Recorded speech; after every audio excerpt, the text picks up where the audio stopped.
The Library of History by Diodoro Sículo, Book 4. Published in Volume 2 of the Loeb Classical Library Edition, 1935, and Volume 3 of the Loeb Classical Library Edition, 1939. Translated by Charles Henry Oldfather. Digitalized by Bill Thayer. Audiobook produced by Open Audio Recordings and read by Nancy, a Microsoft Azure AI Neural Voice.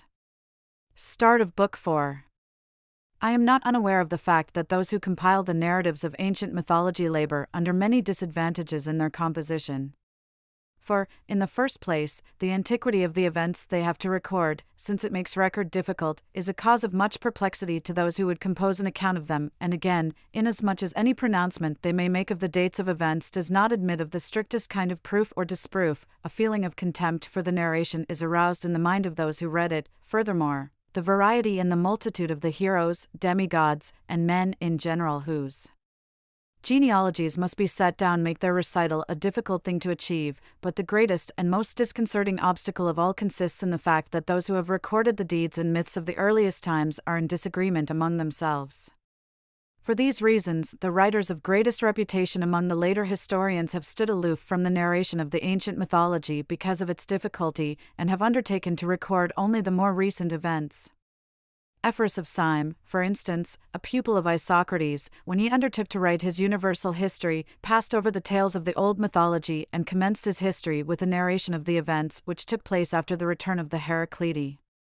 Likewise, Callisthenes and Theopompus, who were contemporaries of Ephorus, held aloof from the old myths. We, however, holding the opposite opinion to theirs, have shouldered the labor which such a record involves and have expended all the care within our power upon the ancient legends. For very great and most numerous deeds have been performed by the heroes and demigods and by many good men likewise, who, because of the benefits they conferred which have been shared by all men, have been honored by succeeding generations with sacrifices, which in some cases are like those offered to the gods, in other cases like such as are paid to heroes, and of one and all the appropriate praises have been sung by the voice of history for all time. Now in the 3 preceding books we have recorded the deeds of mythological times which are found among other nations and what their histories relate about the gods, also the topography of the land in every case and the wild beasts and other animals which are found among them, and, speaking generally, we have described everything which was worthy of mention and was marvelous to relate, and in the present book we shall set forth what the Greeks in their histories of the ancient periods tell about their most renowned heroes and demigods and, in general, about all who have performed any notable exploit in war, and likewise about such also as in time of peace have made some useful discovery or enacted some good law contributing to man's social life. And we shall begin with Dionysus, because he not only belongs to a very ancient time but also conferred very great benefactions upon the race of men. We have stated in the previous books that certain barbarian peoples claim for themselves the birthplace of this god. The Egyptians, for example, say that the god who among them bears the name Osiris is the one whom the Greeks call Dionysus. And this god, as their myths relate, visited all the inhabited world, was the discoverer of wine, taught mankind how to cultivate the vine, and because of this benefaction of his received the gift of immortality with the approval of all. But the Indians likewise declare that this god was born among them, and that after he had ingeniously discovered how to cultivate the vine he shared the benefit which wine imparts with human beings throughout the inhabited world. But for our part, since we have spoken of these matters in detail, we shall at this point recount what the Greeks have to say about this god. The Greek account of Dionysus runs like this: Cadmus, the son of Agenor, was sent forth from Phoenicia by the king to seek out Europe, under orders either to bring him the maiden or never to come back to Phoenicia. After Cadmus had traversed a wide territory without being able to find her, he despaired of ever returning to his home, and when he had arrived in Boeotia, in obedience to the oracle which he had received he founded the city of Thebes. Here he made his home, and marrying Harmonia, the daughter of Aphrodite, he begot by her Semele, Ino, Atono, Agave, and Polydorus. Semele was loved by Zeus because of her beauty, but since he had his intercourse with her secretly and without speech, she thought that the god despised her. Consequently she made the request of him that he come to her embraces in the same manner as in his approaches to Hera. Accordingly, Zeus visited her in a way befitting a god, accompanied by thunder and lightning, revealing himself to her as he embraced her, but Semele, who was pregnant and unable to endure the majesty of the divine presence, brought forth the babe untimely, and was herself slain by the fire. Thereupon Zeus, taking up the child, handed it over to the care of Hermes, and ordered him to take it to the cave in Nyssa, which lay between Phoenicia and the Nile, where he should deliver it to the nymphs that they should rear it and with great solicitude bestow upon it the best of care. Consequently, since Dionysus was reared in Nyssa, he received the name he bears from Zeus and Nyssa. And Homer bears witness to this in his hymns, when he says, "There is a certain Nyssa, mountain high, with forests thick, in Phoenix afar, close to Aegyptus streams." After he had received his rearing by the nymphs in Nyssa, they say, he made the discovery of wine and taught mankind how to cultivate the vine. And as he visited the inhabited world almost in its entirety, he brought much land under cultivation and in return for this received most high honors at the hands of all men. He also discovered the drink made out of barley and called by some zythos, the bouquet of which is not much inferior to that of wine. The preparation of this drink he taught to those peoples whose country was unsuited to the cultivation of the vine. He also led about with himself an army composed not only of men but of women as well, and punished such men as were unjust and impious. In Boeotia, out of gratitude to the land of his birth, he freed all the cities and founded a city whose name signified independence, which he called Eleutheri. Then he made a campaign into India, whence he returned to Boeotia in the 3rd year, bringing with him a notable quantity of booty, and he was the first man ever to celebrate a triumph seated on an Indian elephant. And the Boeotians and other Greeks and the Thracians, in memory of the campaign in India, have established sacrifices every other year to Dionysus, and believe that at that time the god reveals himself to human beings. Consequently, in many Greek cities every other year backchic bands of women gather, and it is lawful for the maidens to carry the thyrsus and to join in the frenzied revelry, crying out Ewe, and honoring the god, while the matrons, forming in groups, offer sacrifices to the god and celebrate his mysteries and, in general, extol with hymns the presence of Dionysus, in this manner acting the part of the Maenads who, as history records, were of old the companions of the god. He also punished here and there throughout all the inhabited world many men who were thought to be impious, the most renowned among the number being Pentheus and Lycurgus.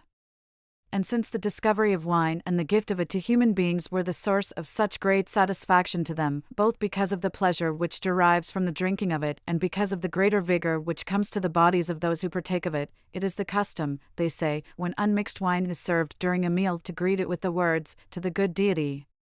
But when the cup is passed around after the meal diluted with water, to cry out, "To Zeus Savior." For the drinking of unmixed wine results in a state of madness, but when it is mixed with the rain from Zeus the delight and pleasure continue, but the ill effect of madness and stupor is avoided. And, in general, the myths relate that the gods who receive the greatest approval at the hands of human beings are those who excelled in their benefactions by reason of their discovery of good things, namely, Dionysus and Demeter, the former because he was the discoverer of the most pleasing drink, the latter because she gave to the race of men the most excellent of the dry foods. Some writers of myths, however, relate that there was a second Dionysus who was much earlier in time than the one we have just mentioned. For according to them there was born of Zeus and Persephone a Dionysus who is called by some Sabazius and whose birth and sacrifices and honors are celebrated at night and in secret, because of the disgrace resulting from the intercourse of the sexes. They state also that he excelled in sagacity and was the first to attempt the yoking of oxen and by their aid to effect the sowing of the seed, this being the reason why they also represent him as wearing a horn. But the Dionysus who was born of Semele in more recent times, they say, was a man who was effeminate in body and altogether delicate. In beauty, however, he far excelled all other men and was addicted to indulgence in the delights of love, and on his campaigns he led about with himself a multitude of women who were armed with lances which were shaped like thyrsi. They say also that when he went abroad he was accompanied by the Muses, who were maidens that had received an unusually excellent education, and that by their songs and dancing and other talents in which they had been instructed these maidens delighted the heart of the god. They also add that he was accompanied on his campaigns by a personal attendant and caretaker, Silenus, who was his advisor and instructor in the most excellent pursuits and contributed greatly to the high achievements and fame of Dionysus.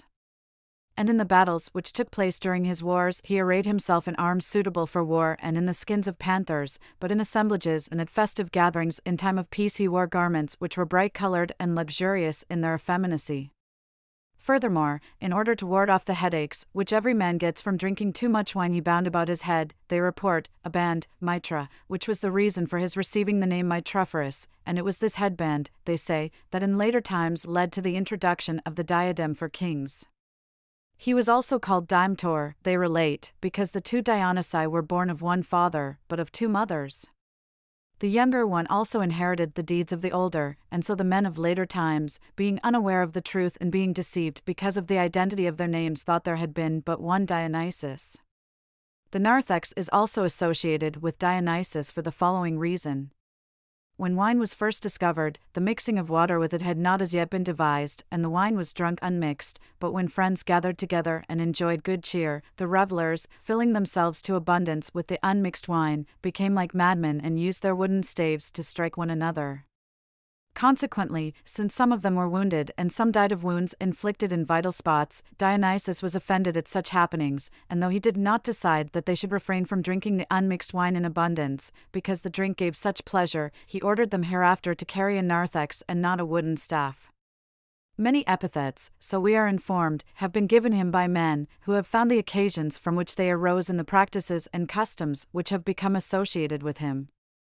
So, for instance, he has been called Bacchius from backsheet bands of women who accompanied him, Linnaeus from the custom of treading the clusters of grapes in a wine tub, Linos, and Bromius from the thunder, Bromos, which attended his birth. Likewise, for a similar reason he has been called Perigenes, born of fire.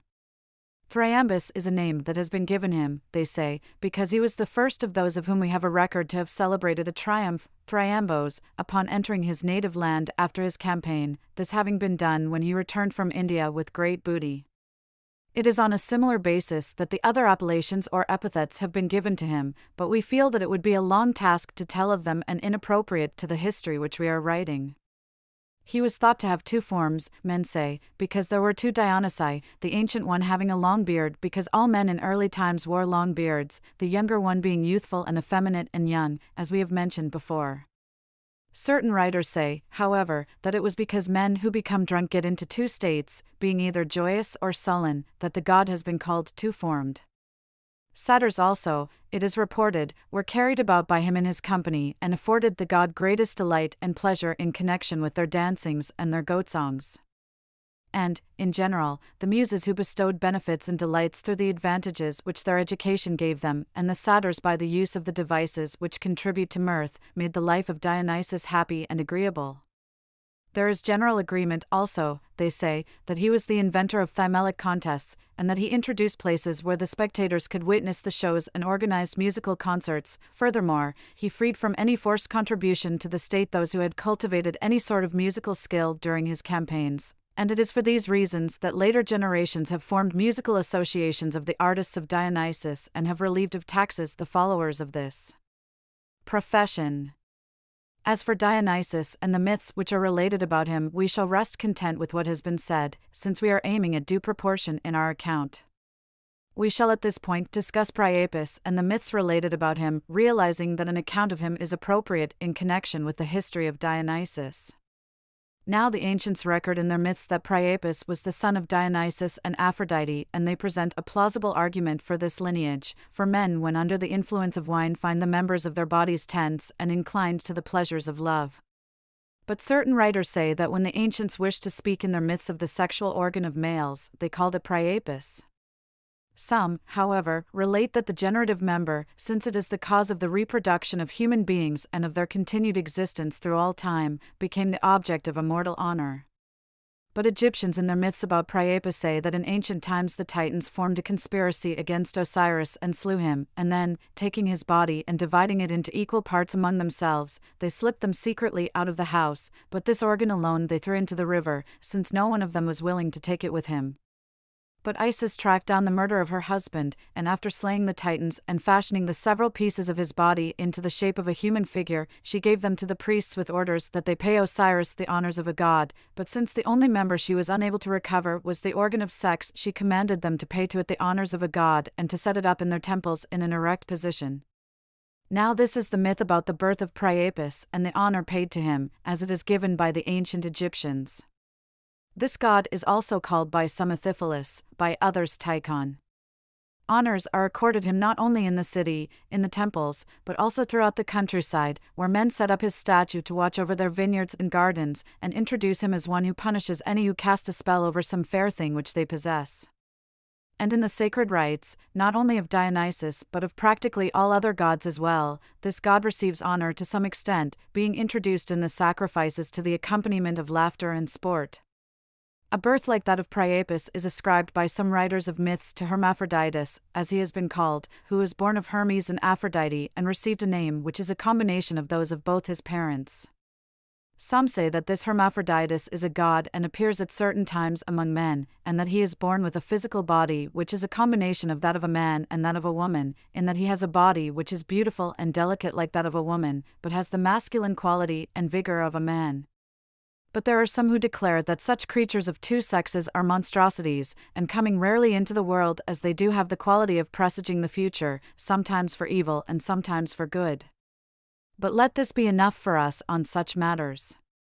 As for the Muses, since we have referred to them in connection with the deeds of Dionysus, it may be appropriate to give the facts about them in summary. For the majority of the writers of myths and those who enjoy the greatest reputation say that they were daughters of Zeus and Mnemosyne, but a few poets, among whose number is Alcman, state that they were daughters of Uranus and Gu.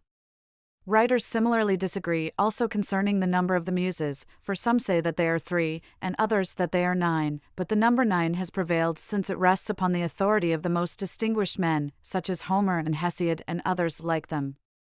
Homer, for instance, writes, "The Muses, 9 in all, replying each to each with voices sweet." And Hesiod even gives their names when he writes, Clio, Euterpe, and Thalia, Melpomene, Terpsichore and Erato, and Polymnia, Urania. Calliope too, of them all the most comely. To each of the Muses men assign her special aptitude for one of the branches of the liberal arts, such as poetry, song, pantomimic dancing, the round dance with music, the study of the stars, and the other liberal arts. They are also believed to be virgins, as most writers of myth say, because men consider that the high attainment which is reached through education is pure and uncontaminated. Men have given the Muses their name from the word muin, which signifies the teaching of those things which are noble and expedient and are not known by the uneducated. For the name of each muse, they say, men have found a reason appropriate to her. Clio is so named because the praise which poets sing in their encomia bestows great glory, Clios, upon those who are praised, Euterpe, because she gives to those who hear her sing delight, Terpian, in the blessings which education bestows, Thalia, because men whose praises have been sung in poems flourish, Thalian, through long periods of time, Melpomene, from the chanting, Melodia, by which she charms the souls of her listeners, Terpsichore, because she delights, Terpian, her disciples with the good things which come from education, Erato, because she makes those who are instructed by her men who are desired and worthy to be loved, Polymnia, because by her great, Paul, praises, Humnesis, she bring distinction to writers whose works have won for them immortal fame, Urania, because men who have been instructed of her she raises aloft to heaven, Auranes, for it is a fact that imagination and the power of thought lift men's souls to heavenly heights, Calliope, because of her beautiful, kale, voice, ops, that is, by reason of the exceeding beauty of her language she wins the approbation of her auditors. But since we have spoken sufficiently on these matters we shall turn our discussion to the deeds of Heracles. I am not unaware that many difficulties beset those who undertake to give an account of the ancient myths, and especially is this true with respect to the myths about Heracles.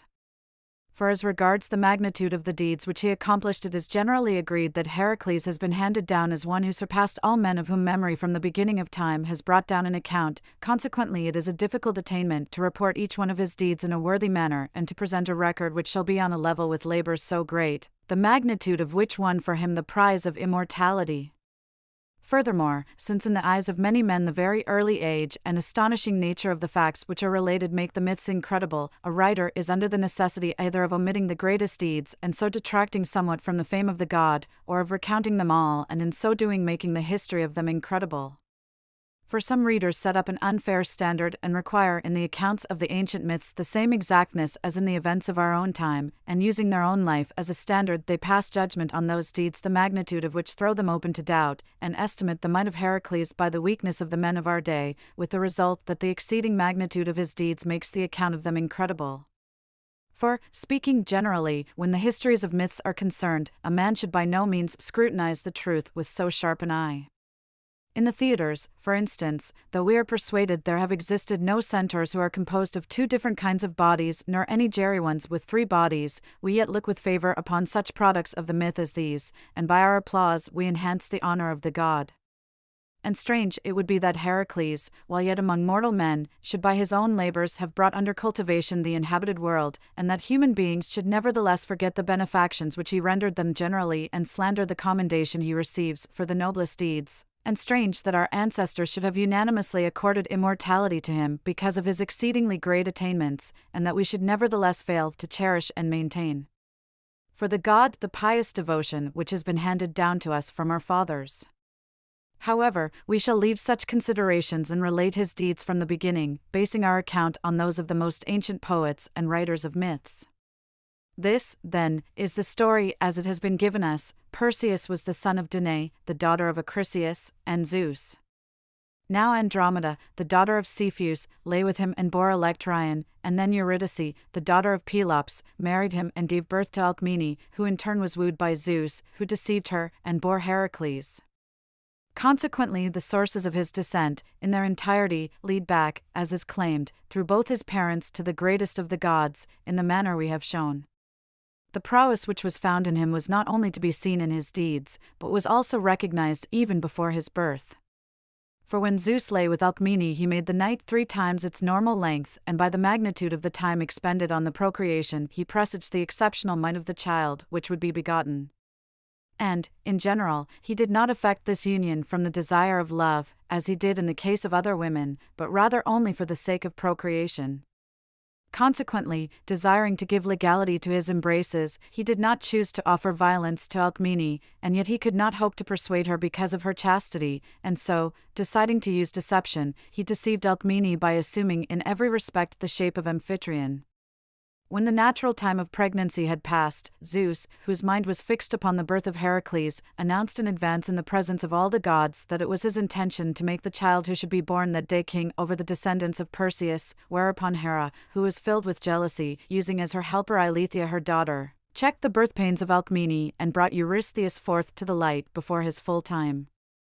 Zeus, however, though he had been outgeneraled, wished both to fulfill his promise and to take thought for the future fame of Heracles. Consequently, they say, he persuaded Hera to agree that Eurystheus should be king as he had promised, but that Heracles should serve Eurystheus and perform 12 labors, these to be whatever Eurystheus should prescribe, and that after he had done so he should receive the gift of immortality.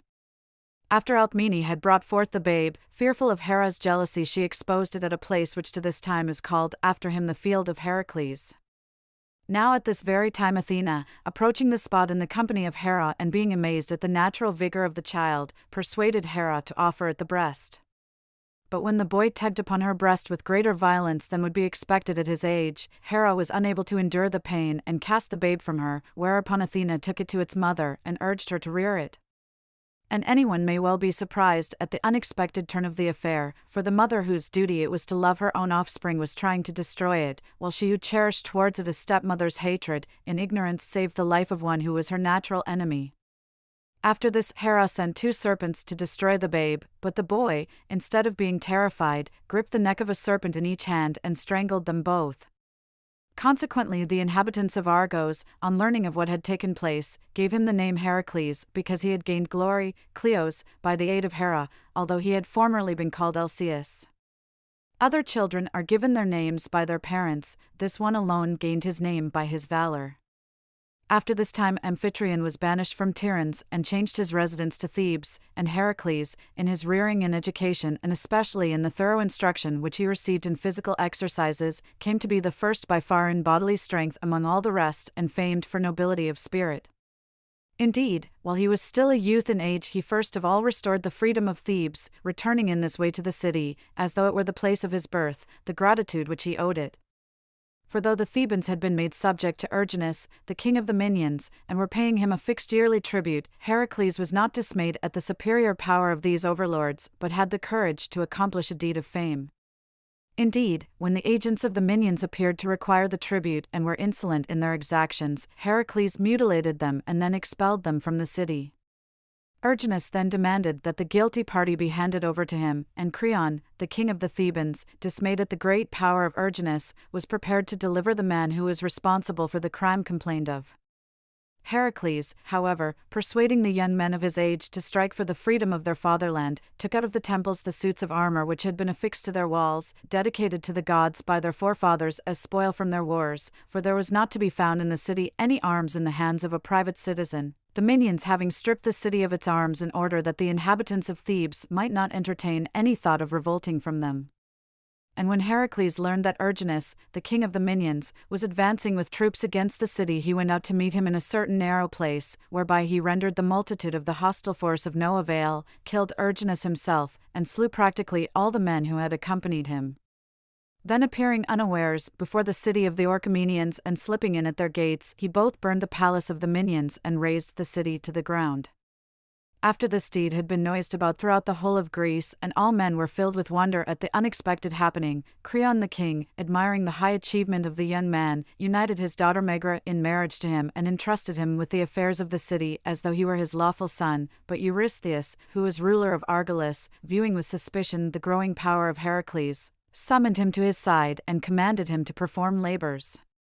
And when Heracles ignored the summons, Zeus dispatched word to him to enter the service of Eurystheus, whereupon Heracles journeyed to Delphi, and on inquiring of the god regarding the matter he received a reply which stated that the gods had decided that he should perform 12 labors at the command of Eurystheus, and that upon their conclusion he should receive the gift of immortality.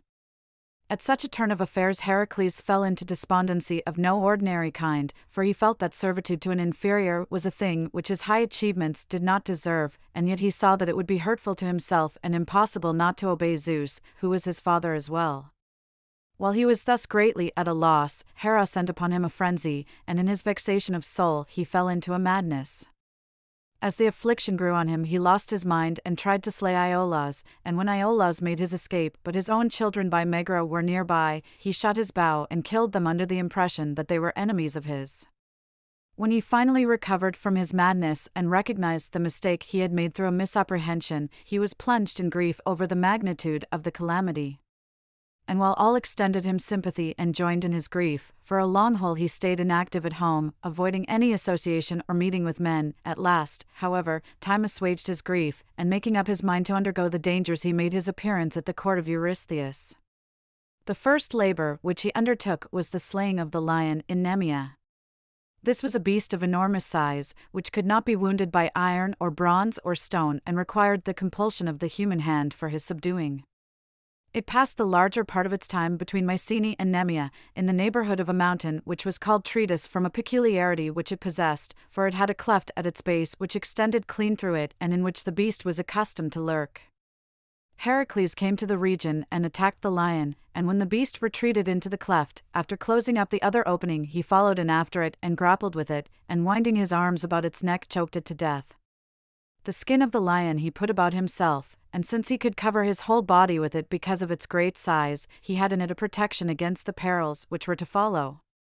The second labor which he undertook was the slaying of the Lernaean Hydra, springing from whose single body were fashioned 100 necks, each bearing the head of a serpent.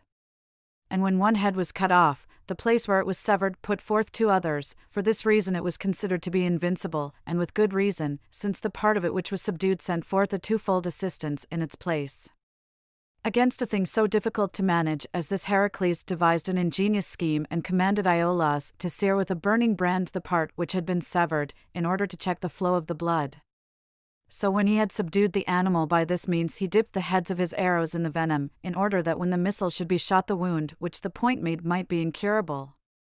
The third command which he received was the bringing back alive of the Erymanthian boar which lived on Mount Lampiae in Arcadia. This command was thought to be exceedingly difficult, since it required of the man who fought such a beast that he possessed such a superiority over it as to catch precisely the proper moment in the very heat of the encounter. For should he let it loose while it still retained its strength he would be in danger from its tushes, and should he attack it more violently than was proper, then he would have killed it, and so the labor would remain unfulfilled. However, when it came to the struggle he kept so careful an eye on the proper balance that he brought back the boar alive to Eurystheus, and when the king saw him carrying the boar on his shoulders, he was terrified and hid himself in a bronze vessel. About the time that Heracles was performing these labors, there was a struggle between him and the centaurs, as they are called, the reason being as follows. Pholus was a centaur, from whom the neighboring mountain came to be called Pholo, and receiving Heracles with the courtesies due to a guest, he opened for him a jar of wine which had been buried in the earth. This jar, the writers of myths relate, had of old been left with a certain centaur by Dionysus, who had given him orders only to open it when Heracles should come to that place. And so, for generations after that time, when Heracles was being entertained as a guest, Pholus recalled the orders of Dionysus. Now when the jar had been opened, and the sweet odor of the wine, because of its great age and strength, came to the centaurs dwelling near there, it came to pass that they were driven mad. Consequently they rushed in a body to the dwelling of Pholus, and set about plundering him of the wine in a terrifying manner. At this Pholus hid himself in fear, but Heracles, to their surprise, grappled with those who were employing such violence. He had indeed to struggle with beings who were gods on their mother's side, who possessed the swiftness of horses, who had the strength of 2 bodies, and enjoyed in addition the experience and wisdom of men. The centaurs advanced upon him, some with pine trees which they had plucked up together with the roots, others with great rocks, some with burning firebrands, and still others with axes such as are used to slaughter oxen. But he withstood them without sign of fear, and maintained a battle which was worthy of his former exploits. The centaurs were aided in their struggle by their mother Nephele, who sent down a heavy rain, by which she gave no trouble to those who had 4 legs, but for him who was supported upon 2 made the footing slippery. Despite all this, Heracles maintained an astonishing struggle with those who enjoyed such advantages as these, slew the larger part of them, and forced the survivors to flee. Of the centaurs which were killed, the most renowned were Daphnis, Argeus, Amphion, also Hippotion, Aureus, Isoples, Melanchetes, Anarius, Dupon, and Phrixus. As for those who escaped the peril by flight, every one of them later received a fitting punishment. Homedeus, for instance, was killed in Arcadia when he was attempting to violate Alcyone, the sister of Eurystheus. And for this feat it came to pass that Heracles was marveled at exceedingly, for though he had private grounds for hating his enemy, yet because he pitied her who was being outraged, he determined to be superior to others in humanity. A peculiar thing also happened in the case of him who was called Pholus, the friend of Heracles. While he was burying the fallen centaurs, since they were his kindred, and was extracting an arrow from one of them, he was wounded by the barb, and since the wound could not be healed, he came to his death. Heracles gave him a magnificent funeral and buried him at the foot of the mountain, which serves better than a gravestone to preserve his glory, for Pholo makes known the identity of the buried man by bearing his name, and no inscription is needed. Likewise, Heracles unwittingly by a shot from his bow killed the centaur Cheiron, who was admired for his knowledge of healing. But as for the centaurs, let what we have said suffice.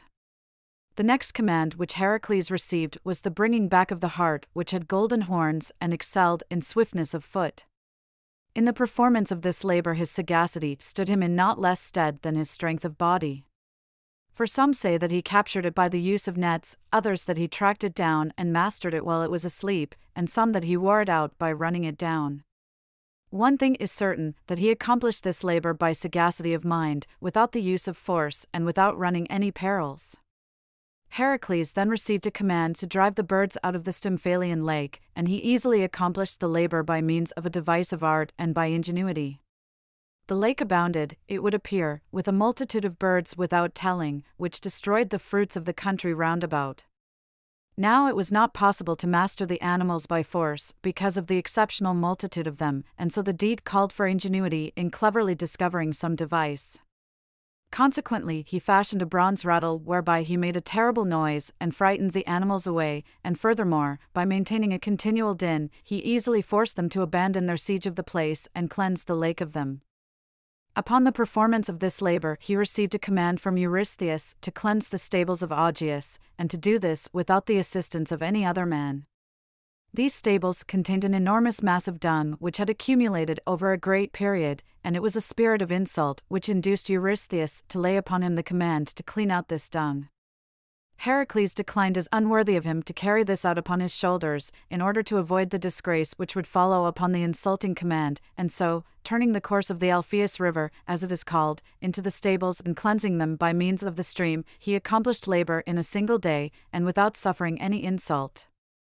Surely, then, we may well marvel at the ingenuity of Heracles, for he accomplished the ignoble task involved in the command without incurring any disgrace or submitting to something which would render him unworthy of immortality.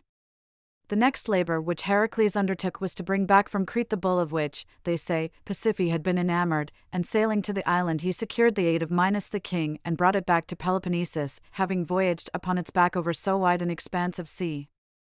After the performance of this labor Heracles established the Olympic Games, having selected for so great a festival the most beautiful of places, which was the plain lying along the banks of the Alpheus river, where he dedicated these games to Zeus the father. And he stipulated that the prize in them should be only a crown, since he himself had conferred benefits upon the race of men without receiving any monetary reward. All the contests were won by him without opposition by anyone else, since no one was bold enough to contend with him because of his exceeding prowess. And yet the contests are very different one from another, since it is hard for a boxer or one who enters for the pancration to defeat a man who runs the stadion, and equally difficult for the man who wins first place in the light contests to wear down those who excel in the heavy. Consequently, it was fitting that of all games the Olympic should be the one most honored, since they were instituted by a noble man. It would also not be right to overlook the gifts which were bestowed upon Heracles by the gods because of his high achievements.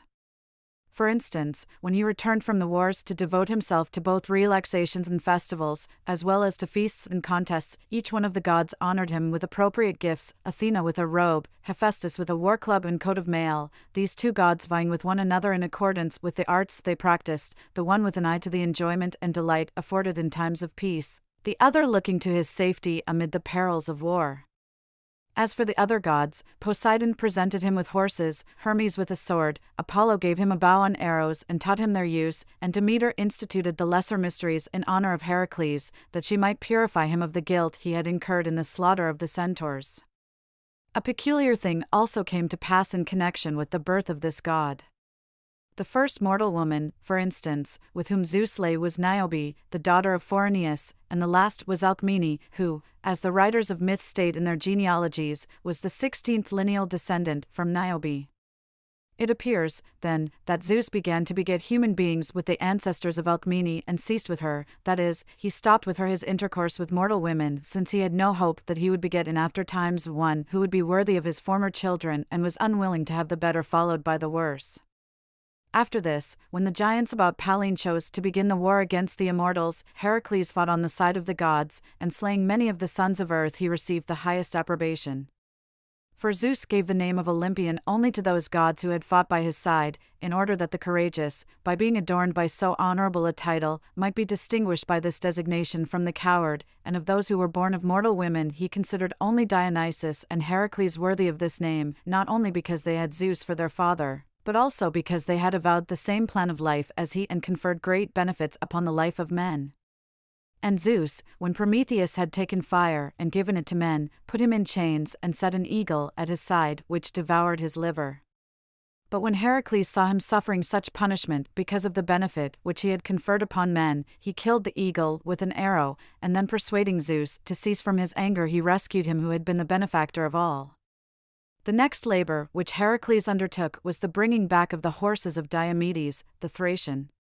The feeding troughs of these horses were of brass because the steeds were so savage, and they were fastened by iron chains because of their strength, and the food they ate was not the natural produce of the soil, but they tore apart the limbs of strangers, and so got their food from the ill lot of hapless men.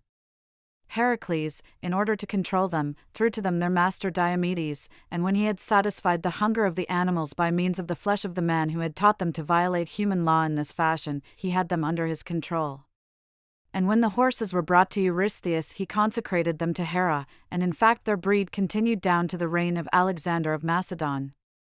When this labor was finished, Heracles sailed forth with Jason as a member of the expedition to the Colchi to get the golden fleece. But we shall give a detailed account of these matters in connection with the expedition of the Argonauts. Heracles then received a command to bring back the girdle of Hippolyte the Amazon and so made the expedition against the Amazons. Accordingly he sailed into the Pontus, which was named by him Euxinus, and continuing to the mouth of the Thermodon river he encamped near the city of Themyscira, in which was situated the palace of the Amazons. And first of all he demanded of them the girdle which he had been commanded to get, but when they would pay no heed to him, he joined battle with them. Now the general mass of the Amazons were arrayed against the main body of the followers of Heracles, but the most honored of the women were drawn up opposite Heracles himself and put up a stubborn battle. The first, for instance, to join battle with him was Aella, who had been given this name because of her swiftness, but she found her opponent more agile than herself. The second, Philippes, encountering a mortal blow at the very first conflict, was slain. Then he joined battle with Protho, who, they said, had been victorious 7 times over the opponents whom she had challenged to battle. When she fell, the fourth whom he overcame was known as Arabia.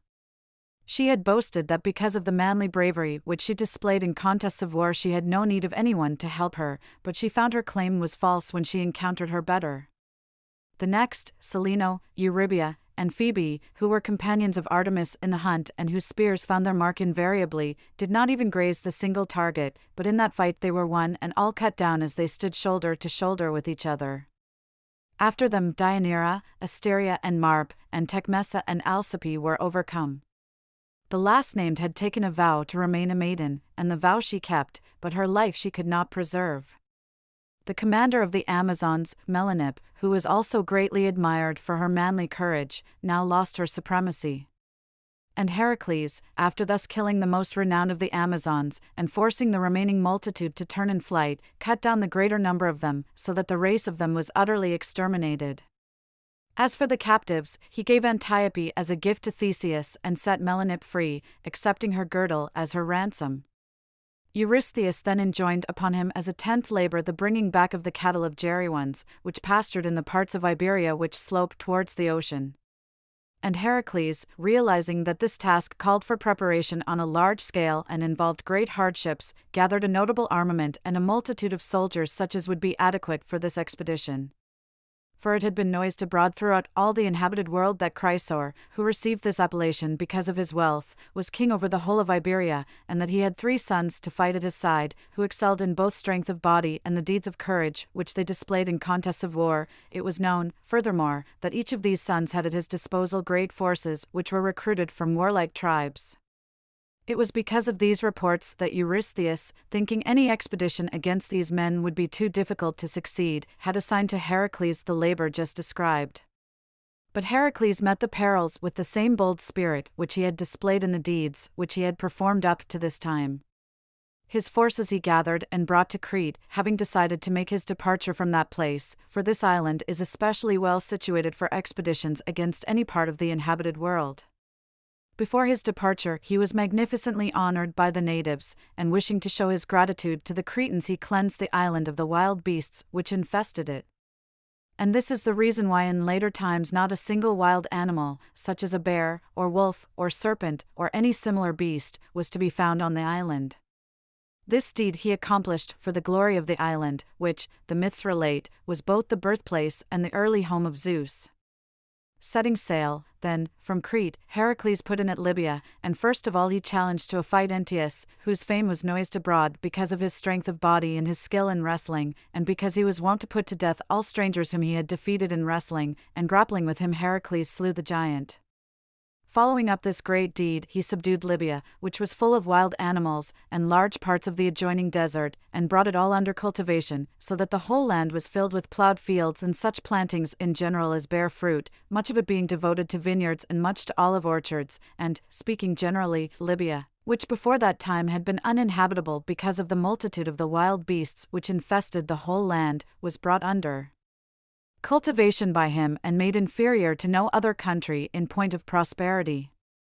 He likewise punished with death such men as defied the law or arrogant rulers and gave prosperity to the cities. And the myths relate that he hated every kind of wild beast and lawless men and warred upon them because of the fact that it had been his lot that while yet an infant the serpents made an attempt on his life, and that when he came to man's estate he became subject to the power of an arrogant and unjust despot who laid upon him these labors. After Heracles had slain Antaeus he passed into Egypt and put to death Busiris, the king of the land, who made it his practice to kill the strangers who visited that country. Then he made his way through the waterless part of Libya, and coming upon a land which was well watered and fruitful he founded a city of marvelous size, which was called Hecatompylon, giving it this name because of the multitude of its gates. And the prosperity of this city continued until comparatively recent times, when the Carthaginians made an expedition against it with notable forces under the command of able generals, and made themselves its masters. And after Heracles had visited a large part of Libya, he arrived at the ocean near Gadara, where he set up pillars on each of the two continents. His fleet accompanied him along the coast, and on it he crossed over into Iberia. And finding there the sons of Chrysaor encamped at some distance from one another with 3 great armies, he challenged each of the leaders to single combat and slew them all, and then after subduing Iberia he drove off the celebrated herds of cattle. He then traversed the country of the Iberians, and since he had received honors at the hands of a certain king of the natives, a man who excelled in piety and justice, he left with the king a portion of the cattle as a present. The king accepted them, but dedicated them all to Heracles, and made it his practice each year to sacrifice to Heracles the fairest bull of the herd, and it came to pass that the kine are still maintained in Iberia and continue to be sacred to Heracles down to our own time. But since we have mentioned the pillars of Heracles, we deem it to be appropriate to set forth the facts concerning them. When Heracles arrived at the farthest points of the continents of Libya and Europe, which lie upon the ocean, he decided to set up these pillars to commemorate his campaign. And since he wished to leave upon the ocean a monument which would be had in everlasting remembrance, he built up both the promontories, they say, to a great distance. Consequently, whereas before that time a great space had stood between them, he now narrowed the passage, in order that by making it shallow and narrow he might prevent the great sea monsters from passing out of the ocean into the inner sea, and that at the same time the fame of their builder might be held in everlasting remembrance by reason of the magnitude of the structures. Some authorities, however, say just the opposite, namely, that the two continents were originally joined and that he cut a passage between them, and that by opening the passage he brought it about that the ocean was mingled with our sea. On this question, however, it will be possible for every man to think as he may please. A thing very much like this he had already done in Greece. For instance, in the region which is called Tempe, where the country is like a plain and was largely covered with marshes, he cut a channel through the territory which bordered on it, and carrying off through this ditch all the water of the marsh he caused the plains to appear which are now in Thessaly along the Peneus river. But in Boeotia he did just the opposite, and damming the stream which flowed near the Minion city of Orchomenus he turned the country into a lake and caused the ruin of that whole region. But what he did in Thessaly was to confer a benefit upon the Greeks, whereas in Boeotia he was exacting punishment from those who dwelt in Minion territory, because they had enslaved the Thebans. Heracles, then, delivered over the kingdom of the Iberians to the noblest men among the natives and, on his part, took his army and passing into Celtica and traversing the length and breadth of it he put an end to the lawlessness and murdering of strangers to which the people had become addicted, and since a great multitude of men from every tribe flocked to his army of their own accord, he founded a great city which was named Alesia after the wandering Ale on his campaign. But he also mingled among the citizens of the city many natives, and since these surpassed the others in multitude, it came to pass that the inhabitants as a whole were barbarized. The Celts up to the present time hold this city in honor, looking upon it as the hearth and mother city of all Celtica. And for the entire period from the days of Heracles this city remained free and was never sacked until our own time, but at last Gaius Caesar, who has been pronounced a god because of the magnitude of his deeds, took it by storm and made it and the other Celts subjects of the Romans. Heracles then made his way from Celtica to Italy, and as he traversed the mountain pass through the Alps he made a highway out of the route, which was rough and almost impassable, with the result that it can now be crossed by armies and baggage trains. The barbarians who had inhabited this mountain region had been accustomed to butcher and to plunder such armies as passed through when they came to the difficult portions of the way, but he subdued them all, slew those that were the leaders in lawlessness of this kind, and made the journey safe for succeeding generations. And after crossing the Alps he passed through the level plain of what is now called Galatia, and made his way through Liguria. The Ligurians who dwell in this land possess a soil which is stony and altogether wretched, and, in return for the labors and exceedingly great hardships of the natives, produces only scanty crops which are wrung from it. Consequently the inhabitants are of small bulk and are kept vigorous by their constant exercise, for since they are far removed from the carefree life which accompanies luxury, they are light in their movements and excel in vigor when it comes to contests of war. In general, the inhabitants of the region round about are inured to continuous work, and since the land requires much labor for its cultivation, the Ligurians have become accustomed to require the women to share in the hardships which the cultivation involves. And since both the men and the women work side by side for hire, it came to pass that a strange and surprising thing took place in our day in connection with a certain woman. She was with child, and while working for hire in company with the men she was seized by the labor pains in the midst of her work and quietly withdrew into a thicket. Here she gave birth to the child, and then, after covering it with leaves, she hid the babe there and herself rejoined the laborers, continuing to endure the same hardship as that in which they were engaged, and giving no hint of what had happened. And when the babe wailed and the occurrence became known, the overseer could in no wise persuade her to stop her work, and indeed she did not desist from the hardship until her employer took pity upon her, paid her the wages due her, and set her free from work. After Heracles had passed through the lands of the Ligurians and of the Tyrrhenians, he came to the river Tiber and pitched his camp at the site where Rome now stands. But this city was founded many generations afterwards by Romulus, the son of Ares, and at this time certain people of the vicinity had their homes on the Palatine Hill, as it is now called, and formed an altogether inconsiderable city. Here some of the notable men, among them Cassius and Pinarius, welcomed Heracles with marked acts of hospitality and honored him with pleasing gifts, and memorials of these men abide in Rome to the present day. For, of the nobles of our time, the gens which bears the name Pinarius still exists among the Romans, a being regarded as very ancient, and as for Cassius, there is a passage on the Palatine which leads downward, furnished with a stairway of stone, and is called after him the Steps of Cassius, and it lies near the original house of Cassius. Now Heracles received with favor the goodwill shown him by the dwellers on the Palatine and foretold to them that, after he had passed into the circle of the gods, it would come to pass that whatever men should make a vow to dedicate to Heracles a tithe of their goods would lead a more happy and prosperous life.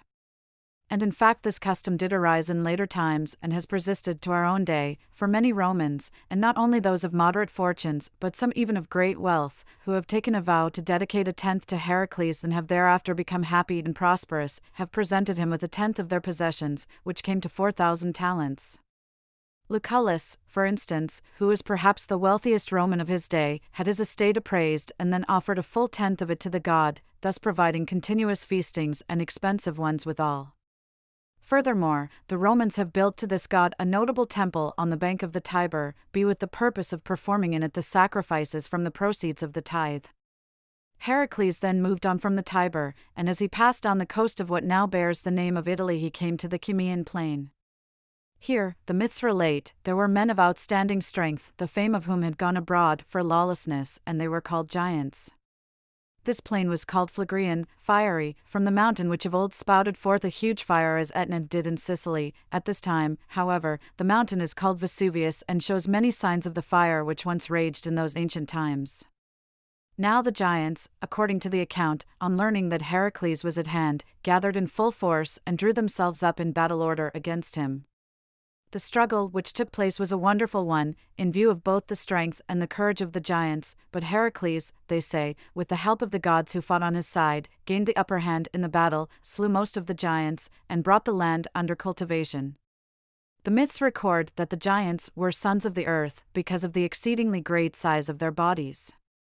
With regard, then, to the giants who were slain in Phlegra, this is the account of certain writers of myths, who have been followed by the historian Timaeus also.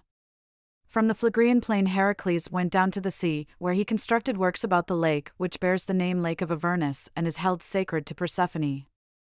Now this lake lies between Misenum and Dicerchia near the hot waters, and is about 5 stades in circumference and of incredible depth, for its water is very pure and has to the eye a dark blue color because of its very great depth.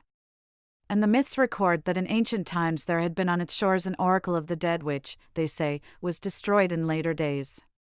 Lake Avernus once had an opening into the sea, but Heracles is said to have filled up the outlet and constructed the road which runs at this time along the sea and is called after him the Way of Heracles. These, then, are the deeds of Heracles in the regions mentioned above.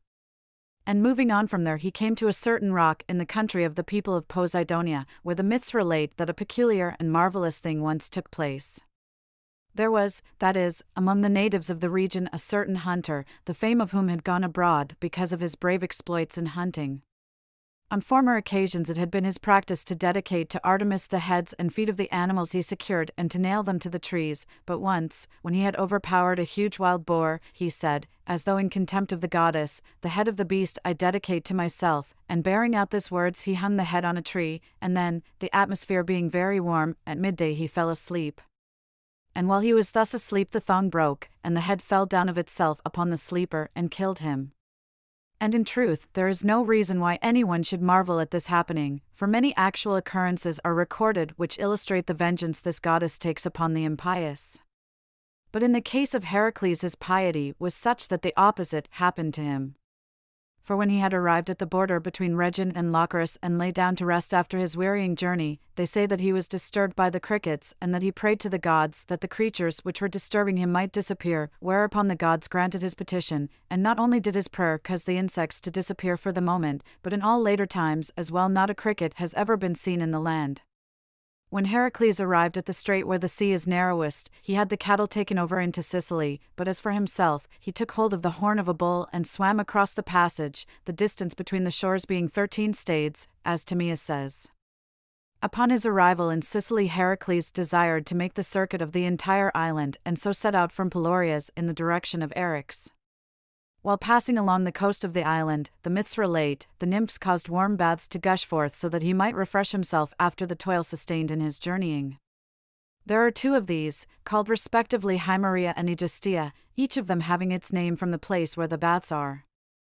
As Heracles approached the region of Eryx, he was challenged to a wrestling match by Eryx, who was the son of Aphrodite and Butaz, who was then king of that country. The contest of the rivals carried with it a penalty, whereby Eryx was to surrender his land and Heracles the cattle.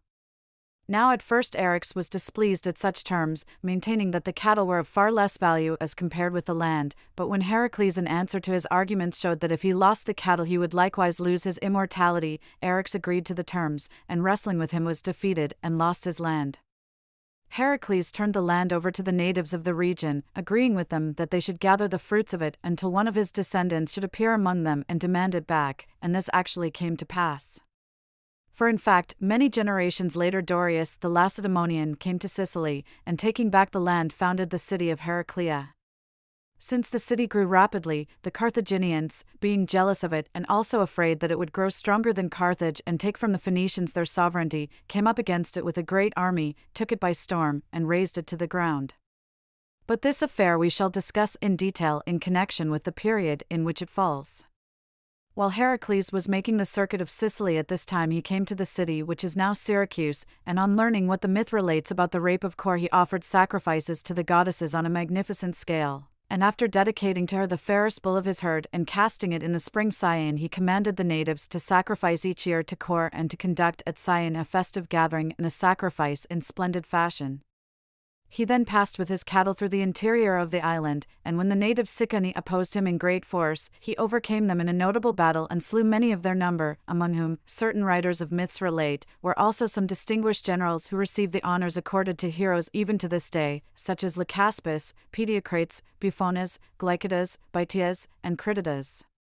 After this Heracles, as he passed through the plain of Leontini, marveled at the beauty of the land, and to show his affection for the men who honored him he left behind him their imperishable memorials of his presence. And it came to pass that a peculiar thing took place near the city of Agirium. Here he was honored on equal terms with the Olympian gods by festivals and splendid sacrifices, and though before this time he had accepted no sacrifice, he then gave his consent for the first time, since the deity was giving intimations to him of his coming immortality. For instance, there was a road not far from the city which was all of rock, and yet the cattle left their tracks in it as if in a waxy substance. Since, then, the same thing happened in the case of Heracles as well, and his 10th labor was likewise coming to an end, he considered that he was already to a degree participating in immortality, and so accepted the annual sacrifices which were offered him by the people of the city. Consequently, as a mark of his gratitude to the people who had found favor with him, he built before the city a lake, 4 stades in circumference, which he ordained should be called by his name, and he likewise gave his name to the molds of the tracks which the cattle had left in the rock, and dedicated to the hero Geryones a sacred precinct, which is honored to this day by the people of that region. To Iolaus, his nephew, who was his companion on the expedition, he likewise dedicated a notable sacred precinct, and ordained that annual honors and sacrifices will be offered to him, as is done even to this day. For all the inhabitants of this city let the hair of their heads grow from their birth in honor of Iolaus, until they have obtained good omens in costly sacrifices, and have rendered the god propitious. And such a holiness and majesty pervade the sacred precinct that the boys who fail to perform the customary rites lose their power of speech and become like dead men. But so soon as any one of them who is suffering from this malady takes a vow that he will pay the sacrifice and vouchsafes to the god a pledge to that effect, at once, they say, he is restored to health. Now the inhabitants, in pursuance of these rites, call the gate, at which they come into the presence of the god and offer him these sacrifices, the Heraclean, and every year with the utmost zeal they hold games, which include gymnastic contests and horse races. And since the whole populace, both free men and slaves, unite in approbation of the god, they have commanded their servants, as they do honor to him apart from the rest, to gather in bands, and when they come together to hold banquets and perform sacrifices to the god. Heracles then crossed over into Italy with the cattle and proceeded along the coast, though he slew Licinius as he was attempting to steal some of the cattle, and to Croton, whom he killed by accident, he accorded a magnificent funeral and erected for him a tomb, and he foretold to the natives of the place that also in after times a famous city would arise, which should bear the name of the man who had died. But when Heracles had made the circuit of the Adriatic, and had journeyed around the gulf on foot, he came to Epirus, whence he made his way to Peloponnesus. And now that he had performed the 10th labor, he received a command from Eurystheus to bring Cerberus up from Hades to the light of day. And assuming that it would be to his advantage for the accomplishment of this labor, he went to Athens and took part in the Eleusinian mysteries, Musaeus, the son of Orpheus, being at that time in charge of the initiatory rites. Since we have mentioned Orpheus, it will not be inappropriate for us in passing to speak briefly about him. He was the son of Aeagrus, a Thracian by birth, and in culture and song music and poesy he far surpassed all men of whom we have a record, for he composed a poem which was an object of wonder and excelled in its melody when it was sung. And his fame grew to such a degree that men believed that with his music he held a spell over both the wild beasts and the trees. And after he had devoted his entire time to his education and had learned whatever the myths had to say about the gods, he journeyed to Egypt, where he further increased his knowledge and so became the greatest man among the Greeks, both for his knowledge of the gods and for their rites, as well as for his poems and songs. He also took part in the expedition of the Argonauts, and because of the love he held for his wife he dared the amazing deed of descending into Hades, where he entranced Persephone by his melodious song and persuaded her to assist him in his desires, and to allow him to bring up his dead wife from Hades, in this exploit resembling Dionysus. For the myths relate that Dionysus brought up his mother Semele from Hades, and that, sharing with her his own immortality, he changed her name to Thyone. But now that we have discussed Orpheus, we shall return to Heracles. Heracles, then, according to the myths which have come down to us, descended into the realm of Hades, and being welcomed like a brother by Persephone brought Theseus and Perithous back to the upper world after freeing them from their bonds. This he accomplished by the favor of Persephone, and receiving the dog Cerberus in chains he carried him away to the amazement of all and exhibited him to men. The last labor which Heracles undertook was the bringing back of the golden apples of the Hesperides, and so he again sailed to Libya. With regard to these apples there is disagreement among the writers of myths, and some say that there were golden apples in certain gardens of the Hesperides in Libya, where they were guarded without ceasing by a most formidable dragon, whereas others assert that the Hesperides possessed flocks of sheep which excelled in beauty and were therefore called for their beauty, as the poets might do, golden apples, just as Aphrodite is called golden because of her loveliness. There are some, however, who say that it was because the sheep had a peculiar color like gold that they got this designation, and that dragon, was the name of the shepherd of the sheep, a man who excelled in strength of body and courage, who guarded the sheep and slew any who might dare to carry them off. But with regard to such matters it will be every man's privilege to form such opinions as accord with his own belief. At any rate, Heracles slew the guardian of the apples, and after he had duly brought them to Eurystheus and had in this wise finished his labors, he waited to receive the gift of immortality, even as Apollo had prophesied to him. But we must not fail to mention what the myths relate about Atlas and about the race of the Hesperides. The account runs like this: in the country known as Hesperides there were two brothers whose fame was known abroad, Hesperus and Atlas.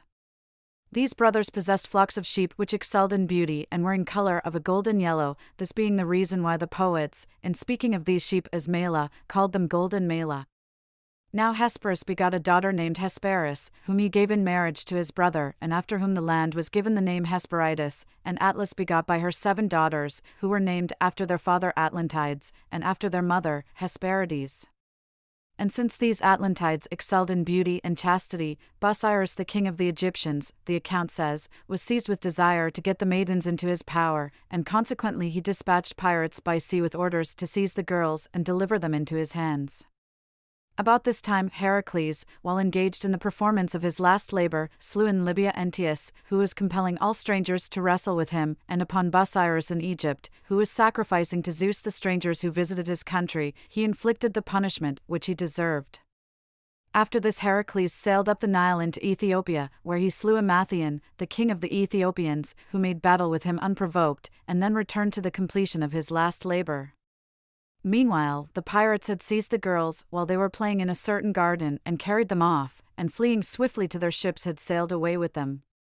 Heracles came upon the pirates as they were taking their meal on a certain strand, and learning from the maidens what had taken place, he slew the pirates to a man and brought the girls back to Atlas their father, and in return Atlas was so grateful to Heracles for his kindly deed that he not only gladly gave him such assistance as his labor called for, but he also instructed him quite freely in the knowledge of astrology.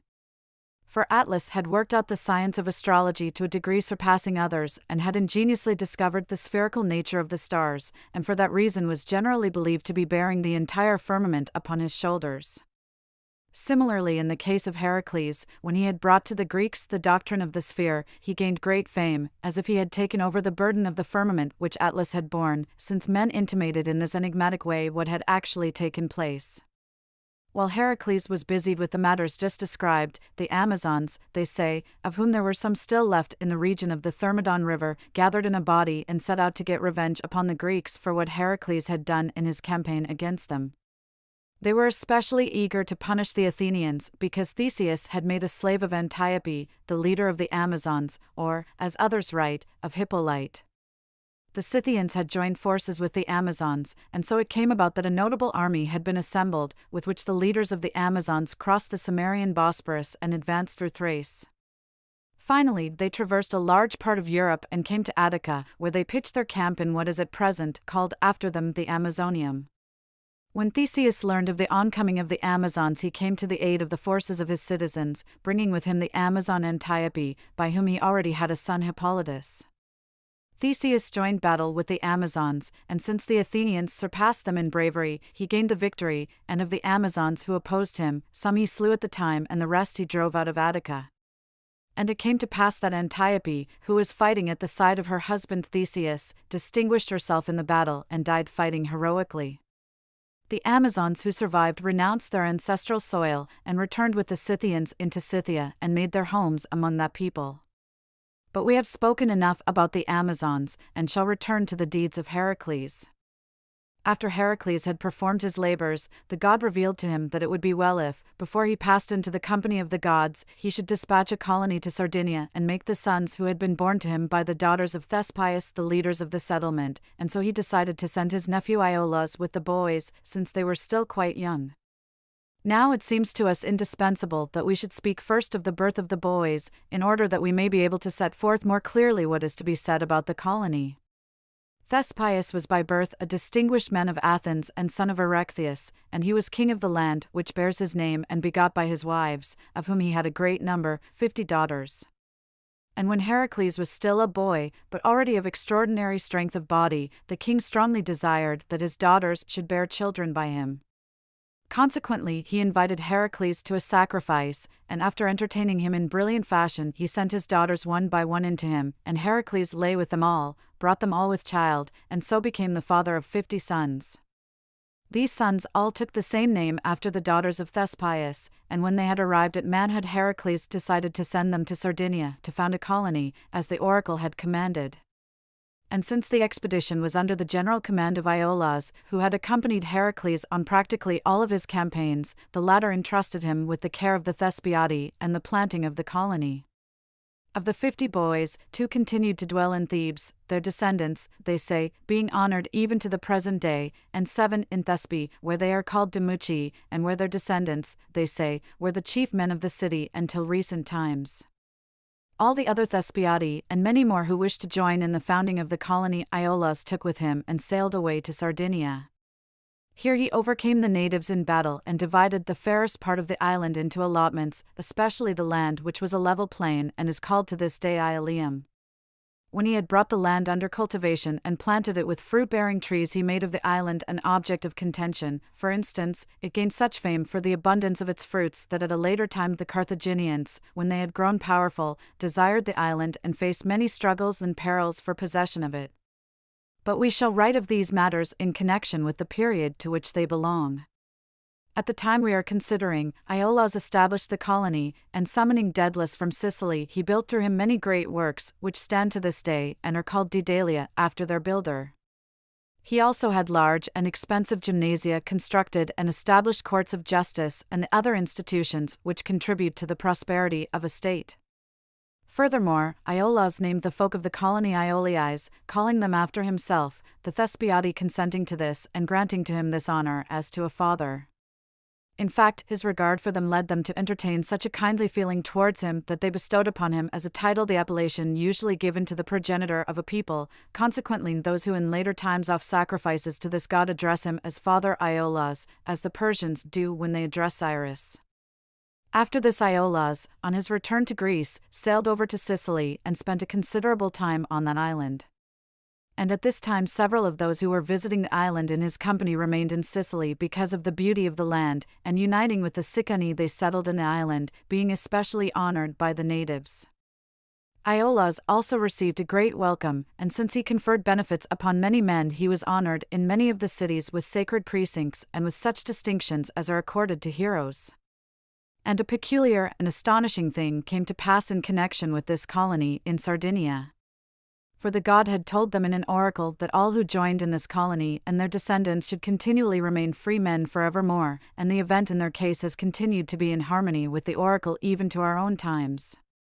For the people of the colony in the long course of time came to be barbarized, since the barbarians who took part in the colony above them outnumbered them, and so they removed into the mountainous part of the island and made their home in the rough and barren regions, and there, accustoming themselves to live on milk and meat and raising large flocks and herds, they had no need of grain.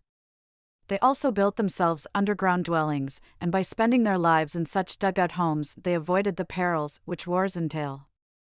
As a consequence, both the Carthaginians in former days and the Romans later, despite the many wars which they waged with this people, did not attain their design. As regards Iolaus, then, and the Thespiadi and the colony which was sent to Sardinia, we shall rest satisfied with what has been said, and we shall continue the story of Heracles from the point at which our account left off. After Heracles had completed his labors, he gave his own wife Megara in marriage to Iolaus, being apprehensive of begetting any children by her because of the calamity which had befallen their other offspring, and sought another wife, by whom he might have children without apprehension. Consequently he wooed Iole, the daughter of Eurytus, who was ruler of Oechalia. But Eurytus was hesitant because of the ill fortune which had come in the case of Megara, and replied that he would deliberate concerning the marriage. Since Heracles had met with a refusal to his suit, because of the dishonor which had been shown him, he now drove off the mares of Eurytus.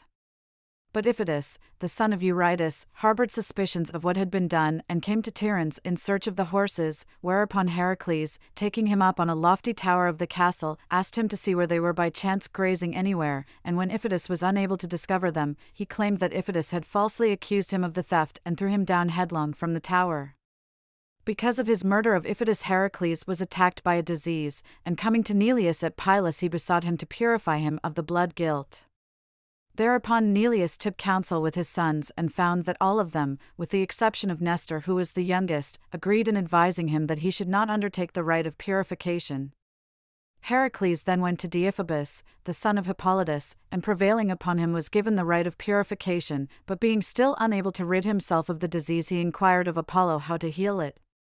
Apollo gave him the answer that he would easily rid himself of the disease if he should be sold as a slave and honorably pay over the purchase price of himself to the sons of Iphitus, and so, being now under constraint to obey the oracle, he sailed over to Asia in company with some of his friends. There he willingly submitted to be sold by one of his friends, and became the slave of Omphale, the daughter of Iardanus, who was still unmarried and was queen of the people who were called at that time Meonians, but now Lydians. The man who had sold Heracles paid over the purchase price to the sons of Iphitus, as the oracle had commanded, and Heracles, healed now of the disease and serving Omphale as her slave, began to mete out punishment upon the robbers who infested the land.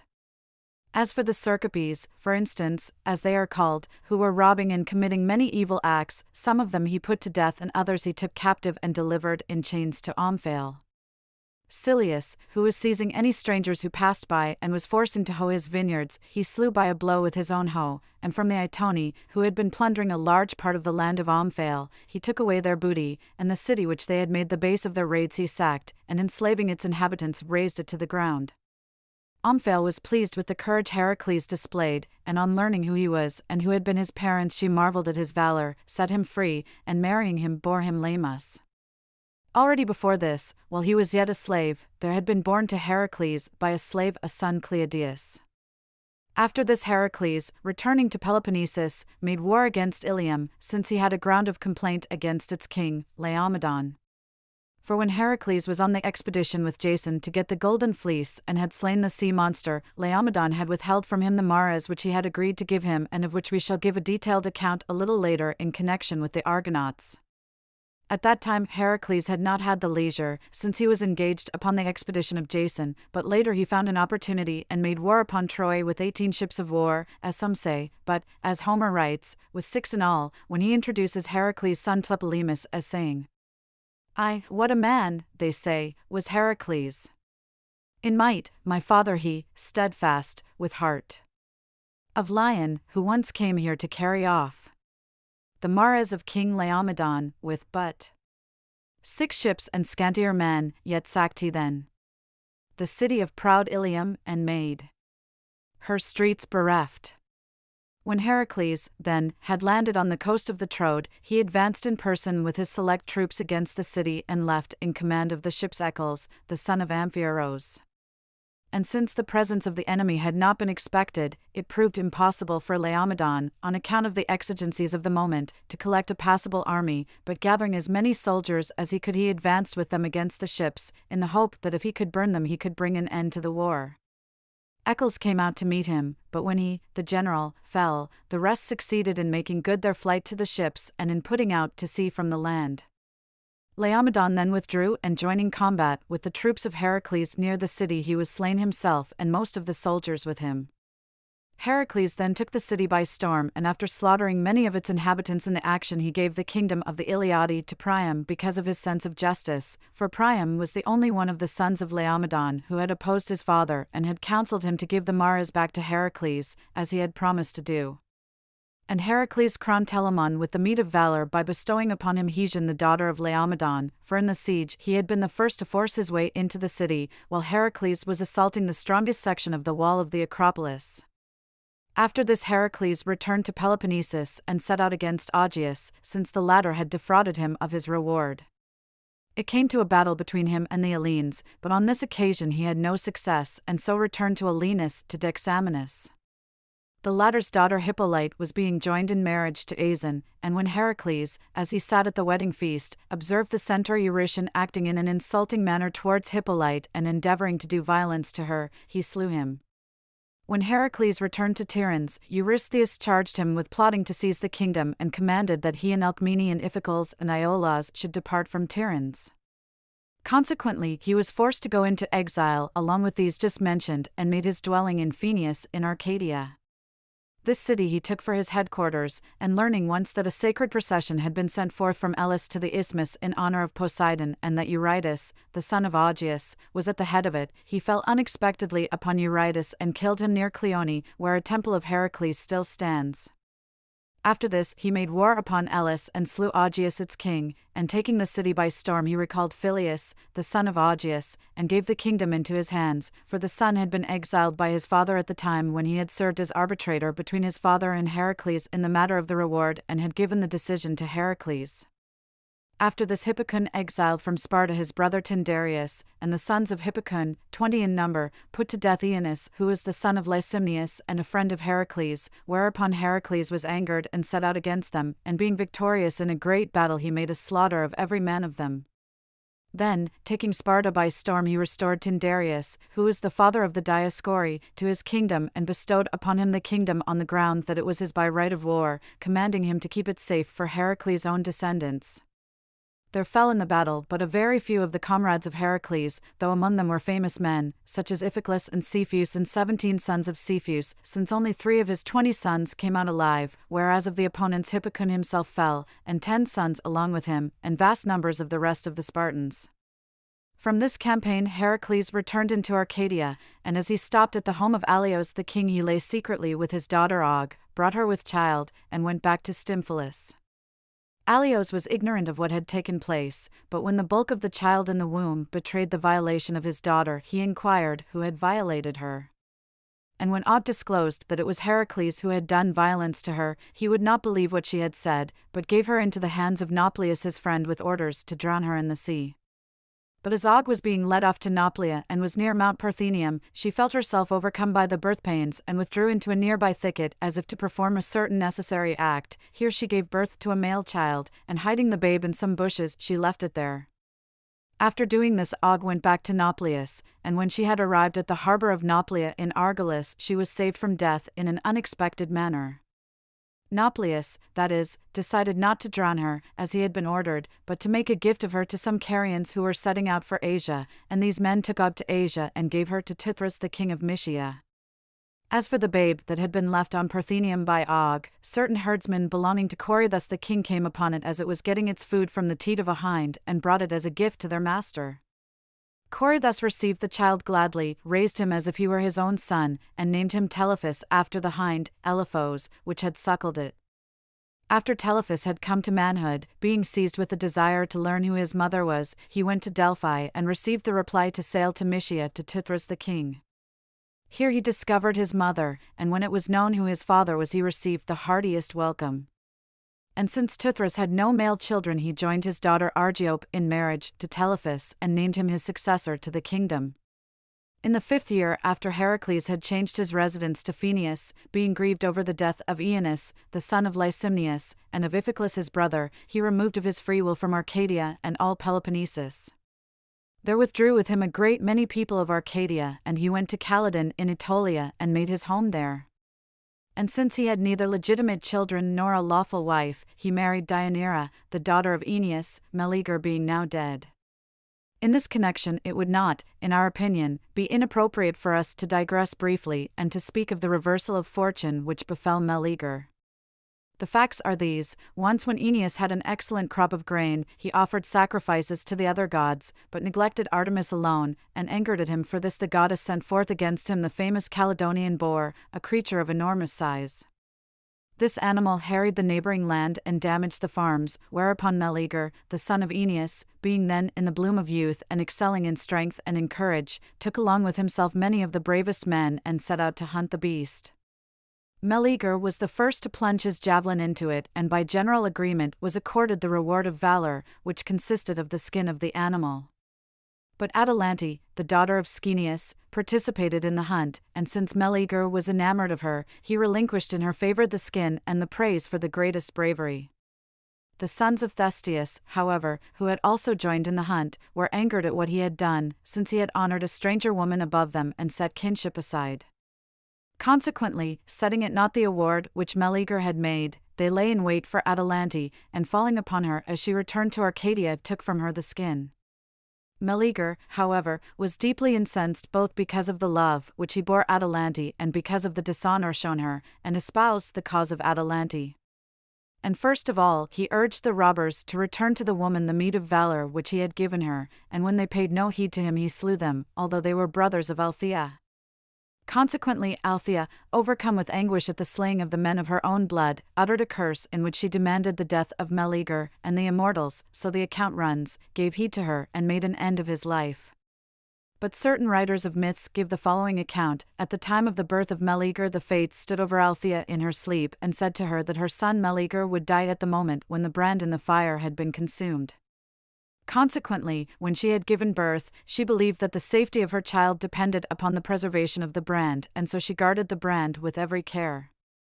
Afterward, however, being deeply incensed at the murder of her brothers, she burned the brand and so made herself the cause of the death of Meleager, but as time went on she grieved more and more over what she had done and finally made an end of her life by hanging.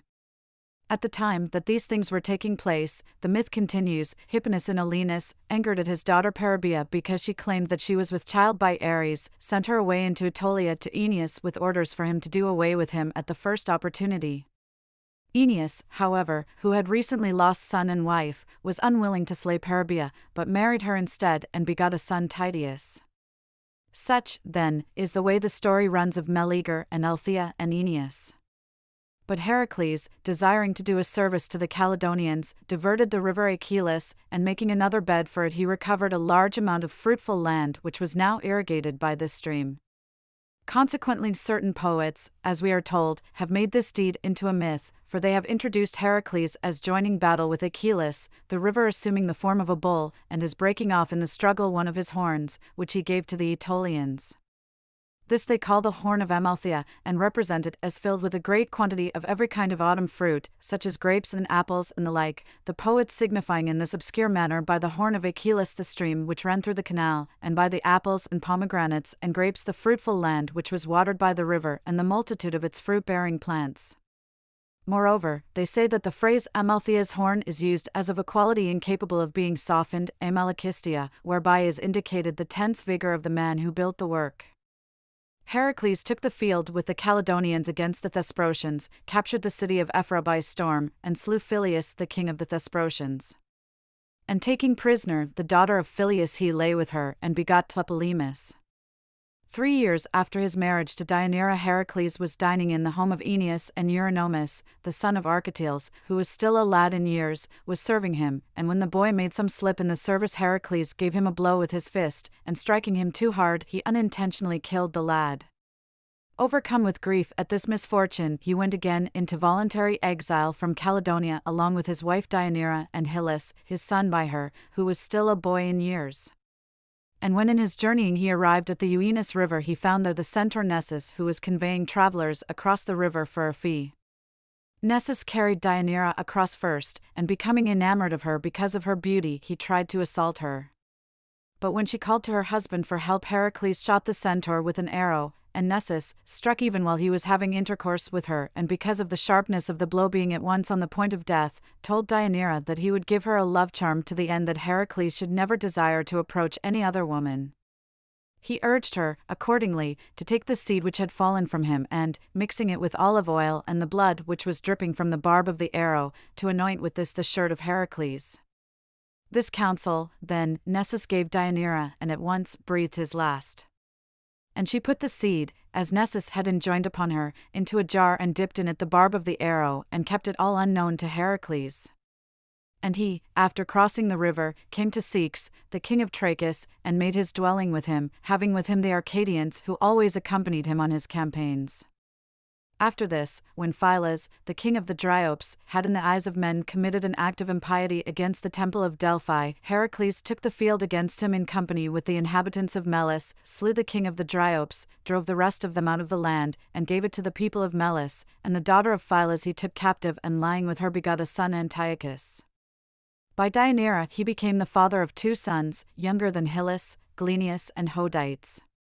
Of the Dryopes who had been driven from their land some passed over into Euboea and founded there the city Charistus, others sailed to the island of Cyprus, where they mixed with the natives of the island and made their home, while the rest of the Dryopes took refuge with Eurystheus and won his aid because of the enmity which he bore to Heracles, and with the aid of Eurystheus they founded 3 cities in Peloponnesus, Asine, Hermione, and Ion.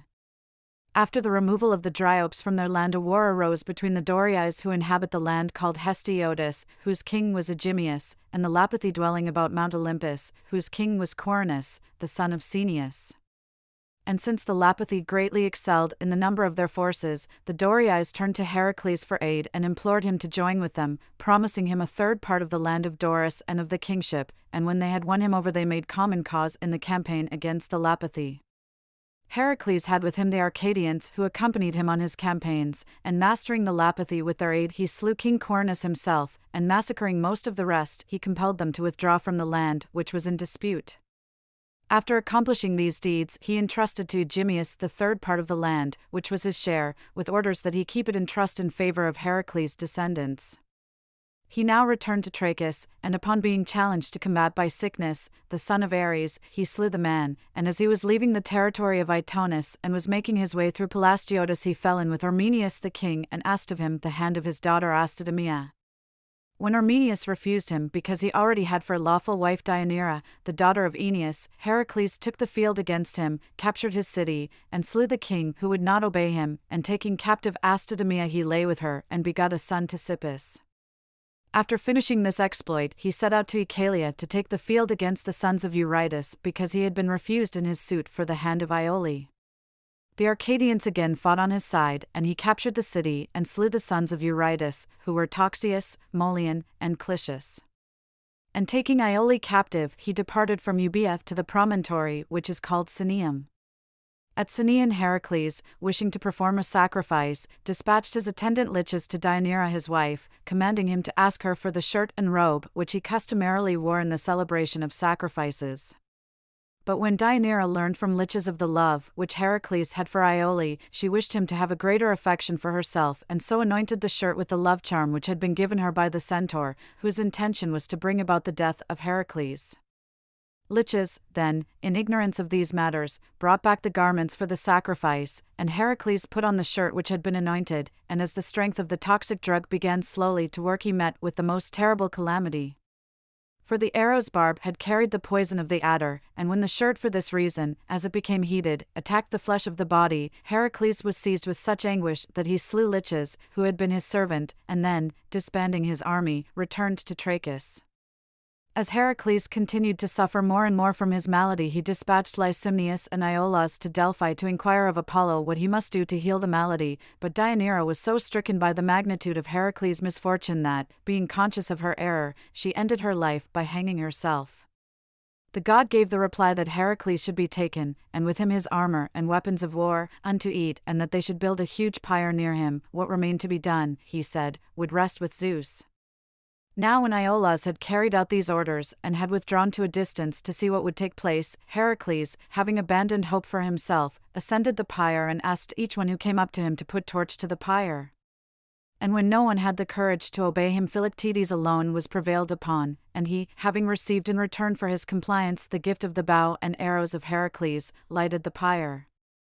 And immediately lightning also fell from the heavens, and the pyre was wholly consumed.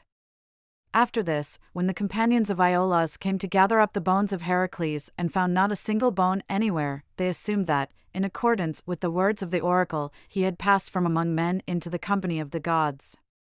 These men, therefore, performed the offerings to the dead as to a hero, and after throwing up a great mound of earth, returned to Trachis. Following their example, Menoetius, the son of Actor and a friend of Heracles, sacrificed a boar and a bull and a ram to him as to a hero and commanded that each year in Opus Heracles should receive the sacrifices and honors of a hero. Much the same thing was likewise done by the Thebans, but the Athenians were the first of all other men to honor Heracles with sacrifices like as to a god, and by holding up as an example for all other men to follow their own reverence for the god they induced the Greeks first of all, and after them all men throughout the inhabited world, to honor Heracles as a god. We should add to what has been said about Heracles, that after his apotheosis Zeus persuaded Hera to adopt him as her son and henceforth for all time to cherish him with a mother's love, and this adoption, they say, took place in the following manner. Hera lay upon a bed, and drawing Heracles close to her body then let him fall through her garments to the ground, imitating in this way the actual birth, and this ceremony is observed to this day by the barbarians whenever they wish to adopt a son. Hera, the myths relate, after she had adopted Heracles in this fashion, joined him in marriage to Hebe, regarding whom the poet speaks in the Nasiah. I saw the shade of Heracles, but for himself he takes delight of feasts among immortal gods, and for his wife he hath the shapely-ankled Hebe. They report of Heracles further that Zeus enrolled him among the 12 gods, but that he would not accept this honor, for it was impossible for him thus to be enrolled unless one of the 12 gods were first cast out. Hence in his eyes it would be monstrous for him to accept an honor which involved depriving another god of his honor. Now on the subject of Heracles, if we have dwelt over long, we have at least omitted nothing from the myths which are related concerning him. As for the Argonauts, since Heracles joined them in their campaign, it may be appropriate to speak of them in this connection. This is the account which is given. Jason was the son of Ezon and the nephew through his father of Peleus, the king of the Thessalians, and excelling as he did above those of his years in strength of body and nobility of spirit, he was eager to accomplish a deed worthy of memory. And since he observed that of the men of former times Perseus and certain others had gained glory which was held in everlasting remembrance from the campaigns which they had waged in foreign lands and the hazard attending the labors they had performed, he was eager to follow the examples they had set. As a consequence, he revealed his undertaking to the king and quickly received his approval. It was not so much that Peleus was eager to bring distinction to the youth that he hoped that in the hazardous expeditions he would lose his life, for he himself had been deprived by nature of any male children and was fearful that his brother, with his son to aid him, would make an attempt upon the kingdom. Hiding, however, this suspicion and promising to supply everything which would be needed for the expedition, he urged Jason to undertake an exploit by sailing to Colchis after the renowned golden fleece skin of the ram. The Pontus at that time was inhabited on all its shores by nations which were barbarous and altogether fierce, and was called Axnos, since the natives were in the habit of slaying the strangers who landed on its shores. Jason, who was eager for glory, recognizing that the labor was difficult of accomplishment and yet not altogether impossible, and concluding that for this very reason the greater renown would attach to himself, made ready everything needed for the undertaking. First of all, in the vicinity of Mount Pelion he built a ship which far surpassed in its size and in its equipment in general any vessel known in those days, since the men of that time put to sea on rafts or in very small boats. Consequently, those who saw the ship at the time were greatly astonished, and when the report was noised about throughout Greece both of the exploit of the enterprise of building the ship, no small number of the youths of prominence were eager to take part in the expedition. Jason, then, after he had launched the ship and fitted it out in brilliant fashion with everything which would astonish the mind, picked out the most renowned chieftains from those who were eager to share his plan, with the result that the whole number of those in his company amounted to 54. Of these the most famous were Castor and Polydeuces, Heracles and Telamon, Orpheus and Atalante the daughter of Schoeneus, and the sons of Thespius, and the leader himself who was setting out on the voyage to Colchis. The vessel was called Argo after Argus, as some writers of myths record, who was the master builder of the ship and went along on the voyage in order to repair the parts of the vessel as they were strained from time to time, but, as some say, after its exceeding great swiftness, since the ancients called what is swift Argos. Now after the chieftains had gathered together, they chose Heracles to be their general, preferring him because of his courage. After they had sailed from Iolcus, the account continues, and had gone past Athos and Samothrace, they encountered a storm and were carried to Sigeum in the Troad. When they disembarked there, it is said, they discovered a maiden bound in chains upon the shore, the reason for it being as follows. Poseidon, as the story runs, became angry with Laomedon the king of Troy in connection with the building of its walls, according to the mythical story, and sent forth from the sea a monster to ravage the land. By this monster those who made their living by the seashore and the farmers who tilled the land contiguous to the sea were being surprised and carried off. Furthermore, a pestilence fell upon the people and a total destruction of their crops, so that all the inhabitants were at their wits' end because of the magnitude of what had befallen them. Consequently, the common crowd gathered together into an assembly and sought for a deliverance from their misfortunes, and the king, it is said, dispatched a mission to Apollo to inquire of the god respecting what had befallen them. When the oracle, then, became known, which told that the cause was the anger of Poseidon and that only then would it cease when the Trojans should of their free will select by lot one of their children and deliver him to the monster for his food, although all the children submitted to the lot, it fell upon the king's daughter Hesione. Consequently Laomedon was constrained by necessity to deliver the maiden and to leave her, bound in chains, upon the shore. Here Heracles, when he had disembarked with the Argonauts and learned from the girl of her sudden change of fortune, rent asunder the chains which were about her body and going up to the city made an offer to the king to slay the monster. When Laomedon accepted the proposal and promised to give him as his reward his invincible Mares, Heracles, they say, did slay the monster, and Hesione was given the choice either to leave her home with her savior or to remain in her native land with her parents. The girl, then, chose to spend her life with the stranger, not merely because she preferred the benefaction she had received to the ties of kinship, but also because she feared that a monster might again appear and she be exposed by citizens to the same fate as that from which she had just escaped. As for Heracles, after he had been splendidly honored with gifts and the appropriate tokens of hospitality, he left Hesione and the Mares in keeping with Laomedon, having arranged that after he had returned from Colchis, he should receive them again. He then set sail with all haste in the company of the Argonauts to accomplish the labor which lay before them. But there came on a great storm, and the chieftains had given up hope of being saved, when Orpheus, they say, who was the only one on shipboard who had ever been initiated in the mysteries of the deities of Samothrace, offered to these deities the prayers for their salvation. And immediately the wind died down, and 2 stars fell over the heads of the Dioscuri, and the whole company was amazed at the marvel which had taken place, and concluded that they had been rescued from their perils by an act of providence of the gods. For this reason, the story of this reversal of fortune for the Argonauts has been handed down to succeeding generations, and sailors, when caught in storms, always direct their prayers to the deities of Samothrace and attribute the appearance of the 2 stars to the epiphany of the Dioscuri. At that time, however, the tale continues, when the storm had abated, the chieftains landed in Thrace on the country which was ruled by Phineus. Here they came upon 2 youths who by way of punishment had been shut within a burial vault where they were being subjected to continual blows of the whip. These were sons of Phineus and Cleopatra, who men said was born of Oreithyia, the daughter of Erechtheus and Boreas, and had unjustly been subjected to such a punishment because of the unscrupulousness and lying accusations of their mother-in-law.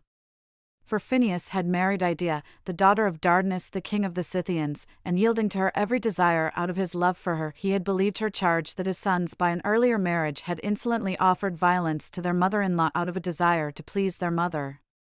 And when Heracles and his friends unexpectedly appeared, the youths who were suffering these tortures, they say, made supplication to the chieftains as they would to gods, and setting forth the causes of their father's unlawful conduct implored that they be delivered from their unfortunate lot. Phineus, however, the account continues, met the strangers with bitter words and ordered them not to busy themselves with his affairs, for no father, he said, exacts punishment of his sons of his free will, unless they have overcome, by the magnitude of their crimes, the natural love which parents bear towards their children.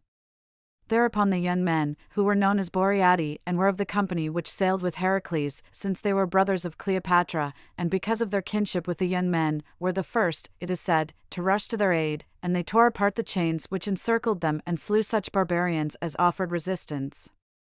And when Phineus hastened to join battle with them and the Thracian multitude ran together, Heracles, they say, who performed the mightiest deeds of them all, slew Phineus himself and no small number of the rest, and finally capturing the royal palace led Cleopatra forth from out the prison, and restored to the sons of Phineus their ancestral rule. But when the sons wished to put their stepmother to death under torture, Heracles persuaded them to renounce such a vengeance, and so the sons, sending her to her father in Scythia, urged that she be punished for her wicked treatment of them. And this was done. The Scythian condemned his daughter to death, and the sons of Cleopatra gained in this way among the Thracians a reputation for equitable dealing. I am not unaware that certain writers of myth say that the sons of Phineus were blinded by their father, and that Phineus suffered the like fate at the hands of Boreas. Likewise, certain writers have passed on the account that Heracles, when he went ashore once in Asia to get water, was left behind in the country by the Argonauts. But, as a general thing, we find that the ancient myths do not give us a simple and consistent story. Consequently, it would occasion no surprise if we find, when we put the ancient accounts together, that in some details they are not in agreement with those given by every poet and historian. At any rate, according to these ancient accounts, the sons of Phineus turned over the kingdom to their mother Cleopatra and joined with the chieftains in the expedition. And after they had set sail from Thrace and had entered the Pontus, they put in at the Tauric Chersonese, being ignorant of the savage ways of the native people. For it is customary among the barbarians who inhabit this land to sacrifice to Artemis Tauropolis the strangers who put in there, and it is among them, they say, that at a later time Iphigenia became a priestess of this goddess and sacrificed to her those who were taken captive. Since it is the task of history to inquire into the reasons for this slaying of strangers, we must discuss these reasons briefly, especially since the digression on this subject will be appropriate in connection with the deeds of the Argonauts. We are told, that is, that Helios had two sons, Eetes and Perses, Eetes being king of Colchis and the other king of the Tauric Chersonese, and that both of them were exceedingly cruel. And Perses had a daughter Hecate, who surpassed her father in boldness and lawlessness. She was also fond of hunting, and with she had no luck she would turn her arrows upon human beings instead of the beasts. Being likewise ingenious in the mixing of deadly poisons, she discovered the drug called aconite and tried out the strength of each poison by mixing it in the food given to the strangers. And since she possessed great experience in such matters, she first of all poisoned her father, and so succeeded to the throne, and then, founding a temple of Artemis and commanding that strangers who landed there should be sacrificed to the goddess, she became known far and wide for her cruelty. After this she married Eetes and bore two daughters, Circe and Medea, and a son Aegialeus. Although Circe also, it is said, devoted herself to the devising of all kinds of drugs and discovered roots of all manner of natures and potencies such as are difficult to credit, yet, notwithstanding that she was taught by her mother Hecate about not a few drugs, she discovered by her own study a far greater number, so that she left to the other woman no superiority whatever in the matter of devising uses of drugs. She was given in marriage to the king of the Sarmatians, whom some call Scythians, and first she poisoned her husband, and after that, succeeding to the throne, she committed many cruel and violent acts against her subjects. For this reason she was deposed from her throne and, according to some writers of myths, fled to the ocean, where she seized a desert island, and there established herself with the women who had fled with her, though according to some historians she left the Pontus and settled in Italy on a promontory which to this day bears after her the name Circeum. Concerning Medea, this story is related. From her mother and sister she learned all the powers which drugs possess, but her purpose in using them was exactly the opposite. For she made a practice of rescuing from their perils the strangers who came to their shores, sometimes demanding from her father by entreaty and coaxing that the lives be spared of those who were to die, and sometimes herself releasing from prison and then devising plans for the safety of the unfortunate men. For Eetes, partly because of his own natural cruelty and partly because he was under the influence of his wife Hecate, had given his approval to the custom of slaying strangers. But since Medea as time went on opposed the purpose of her parents more and more, Eetes, they say, suspecting his daughter of plotting against him, consigned her to free custody. Medea, however, made her escape and fled for refuge to a sacred precinct of Helios on the shore of the sea. This happened at the very time when the Argonauts arrived from the Tauric Chersonese and landed by night in Colchis at the precinct. There they came upon Medea, as she wandered along the shore, and learning from her of the custom of slaying strangers, they praised the maiden for her kindly spirit, and then, revealing to her their own project, they learned in turn from her of the danger which threatened her from her father because of the reverence which she showed to strangers. Since they now recognized that it was to their mutual advantage, Medea promised to cooperate with them until they should perform the labor which lay before them, while Jason gave her his pledge under oath that he would marry her and keep her as his life's companion as long as he lived. After this, the Argonauts left guards to watch the ship and set off by night with Medea to get the golden fleece, concerning which it may be proper for us to give a detailed account, in order that nothing which belongs to the history which we have undertaken may remain unknown. Phrixus, the son of Athamas, the myths relate, because of his stepmother's plots against him, took his sister Helle and fled with her from Greece. And while they were making the passage from Europe to Asia, as a kind of providence of the gods directed, on the back of a ram, whose fleece was of gold, the maiden fell into the sea, which was named after her Hellespont, but Phrixus continued on into the Pontus and was carried to Colchis, where, as some oracle had commanded, he sacrificed the ram and hung up its fleece as a dedicatory offering in the temple of Ares. After this, while Eetes was king of Colchis, an oracle became known, to the effect that he was to come to the end of his life whenever strangers should land there and carry off the golden fleece. For this reason, and because of his own cruelty as well, Eetes ordained that strangers should be offered up in sacrifice, in order that, the report of the cruelty of the Colchi having been spread abroad to every part of the world, no stranger should have the courage to set foot on the land. He also threw a wall about the precinct and stationed there many guardians, these being men of the Tauric Chersonese, and it is because of these guards that the Greeks invented monstrous myths.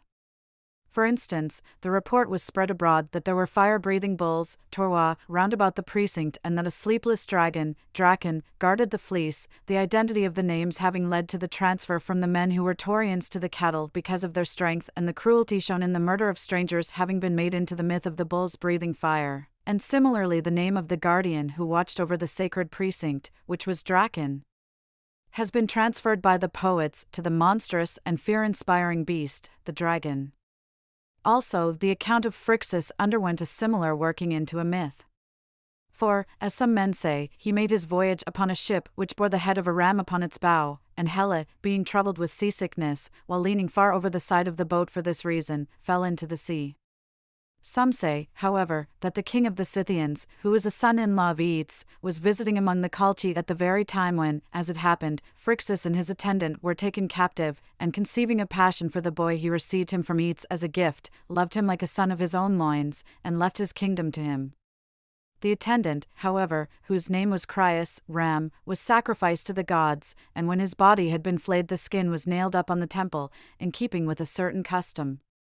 And when later an oracle was delivered to Aeetes to the effect that he was to die whenever strangers would sail to his land and carry off the skin of Crius, the king, they say, built a wall about the precinct and stationed a guard over it. Furthermore, he gilded the skin in order that by reason of its brilliant appearance the soldiers should consider it worthy of the most careful guarding. As for these matters, however, it rests with my readers to judge each in accordance with his own predilections. Medea, we are told, led the way for the Argonauts to the sacred precinct of Ares, which was 70 stades distant from the city, which was called Sybaris, and contained the palace of the rulers of the Colchi. And approaching the gates, which were kept closed at night, she addressed the guards in the Tauric speech. And when the soldiers readily opened the gates to her, as being the king's daughter, the Argonauts, they say, rushing in with drawn swords, slew many of the barbarians and drove the rest, who were struck with terror by the unexpected happening, out of the precinct, and then, taking with them the fleece, made for the ship with all speed. Medea likewise, assisting the Argonauts, slew with poisons the dragon which, according to the myths, never slept as it lay coiled about the fleece in the precinct, and made her way with Jason down to the sea. The Tauri who had escaped by flight reported to the king the attack which had been made upon them, and Aeetes, they say, took with him the soldiers who guarded his person, set out in pursuit of the Greeks, and came upon them near the sea. Joining battle on the first contact with them, he slew one of the Argonauts, Iphitus, the brother of that Eurystheus who had the labors upon Heracles, but soon, when he enveloped the rest of them with the multitude of his followers and pressed too hotly into the fray, he was slain by Meleager. The moment the king fell, the Greeks took courage, and the Colchi turned in flight, and the larger part of them were slain in the pursuit. There were wounded among the chieftains Jason, Laertes, Atalante, and the sons of Thespius, as they are called. However, they were all healed in a few days, they say, by Medea by means of roots and certain herbs, and the Argonauts, after securing provisions for themselves, set out to sea, and they had already reached the middle of the Pontic Sea when they ran into a storm which put them in the greatest peril. But when Orpheus, as on the former occasion, offered up prayers to the deities of Samothrace, the wind ceased and there appeared near the ship Glaucus the sea god, as he is called. The god accompanied the ship in its voyage without ceasing for 2 days and nights and foretold to Heracles his labors and immortality, and to the Tenderity that they should be called Dioscuri, sons of Zeus, and receive at the hands of all mankind honor like that offered to the gods. And, in general, he addressed all the Argonauts by name and told them that because of the prayers of Orpheus he had appeared in accordance with the providence of the gods and was showing forth to them what was destined to take place, and he counseled them, accordingly, that so soon as they touched land they should pay their vows to the gods through the intervention of whom they had twice already been saved. After this, the account continues, Glaucus sank back beneath the deep, and the Argonauts, arriving at the mouth of the Pontus, put into the land, the king of the country being at that time Byzas, after whom the city of Byzantium was named. There they set up altars, and when they had paid their vows to the gods they sanctified the place, which is even to this day held in honor by the sailors who pass by. After this they put out to sea, and after sailing through the Propontis and Hellespont they landed at the Troad. Here, when Heracles dispatched to the city his brother Iphiclus and Telamon to demand back both the Mares and Hesian, Laomedon, it is said, threw the ambassadors into prison and planned to lay an ambush for the other Argonauts and encompass their death. He had the rest of his sons as willing aids in the deed, but Priam alone opposed it, for he declared that Laomedon should observe justice in his dealings with the strangers and should deliver to them both his sister and the Mares which had been promised.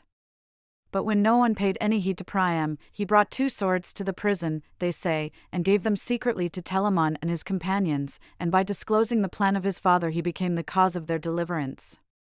For immediately Telamon and his companions slew such of the guards as offered resistance, and fleeing to the sea gave the Argonauts a full account of what had happened. Accordingly, these got ready for battle and went out to meet the forces which were pouring out of the city with the king. There was a sharp battle, but their courage gave the chieftains the upper hand, and Heracles, the myths report, performed the bravest feats of them all, for he slew Laomedon, and taking the city at the first assault he punished those who were parties with the king to the plot, but to Priam, because of the spirit of justice he had shown, he gave the kingship, entered into a league of friendship with him, and then sailed away in company with the Argonauts. But certain of the ancient poets have handed down the account that Heracles took Troy, not with the aid of the Argonauts, but on a campaign of his own with 6 ships, in order to get the Mares, and Homer also adds his witness to this version in the following lines. What a man, they say, was Heracles. In might, my father he, steadfast, with heart of lion, who once came here to carry off the Mares of King Laomedon, with but 6 ships and scantier men, yet sacked he then the city of proud Ilium, and made her streets bereft. But the Argonauts, they say, set forth from the road and arrived at Samothrace, where they again paid their vows to the great gods and dedicated in the sacred precinct the bulls which are preserved there even to this day. While the return of the chieftains was as yet not known in Thessaly, a rumor, they say, went the rounds there that all the companions of Jason in the expedition had perished in the region of Pontus. Consequently Pelias, thinking that an occasion was now come to do away with all who were waiting for the throne, forced the father of Jason to drink the blood of a bull, and murdered his brother Promachus, who was still a mere lad in years. But Amphinom, his mother, they say, when on the point of being slain, performed a manly deed and one worthy of mention, for fleeing to the hearth of the king she pronounced a curse against him, to the effect that he might suffer the fate which his impious deeds merited, and then, striking her own breast with a sword, she ended her life heroically. But as for Pelias, when he had utterly destroyed in this fashion all the relatives of Jason, he speedily received the punishment befitting his impious deeds. For Jason, who had sailed that night into a roadstead which lay not far from Iolcus and yet was not in sight of the dwellers in the city, learned from one of the countryfolk of the misfortunes which had befallen his kinsman. Now all the chieftains stood ready to lend Jason their aid and to face any peril on his behalf, but they fell into dispute over how they should make the attack. Some, for instance, advised that they force their way at once into the city and fall upon the king while he was not expecting them, but certain others declared that each one of them should gather soldiers from his own birthplace and then raise a general war, since it was impossible, they maintained, for 53 men to overcome a king who controlled an army and important cities. While they were in this perplexity, Medea, it is said, promised to slay Pelias all alone by means of cunning to deliver to the chieftains the royal palace, without their running any risk. And when they all expressed astonishment at her statement and sought to learn what sort of a scheme she had in mind, she said that she had brought with her many drugs of marvelous potency which had been discovered by her mother Hecate and by her sister Circe, and though before this time she had never used them to destroy human beings, on this occasion she would by means of them easily wreak vengeance upon men who were deserving of punishment. Then, after disclosing beforehand to the chieftains the detailed plans of the attack she would make, she promised them that she would give them a signal from the palace during the day by means of smoke, during the night by fire, in the direction of the lookout which stood high above the sea.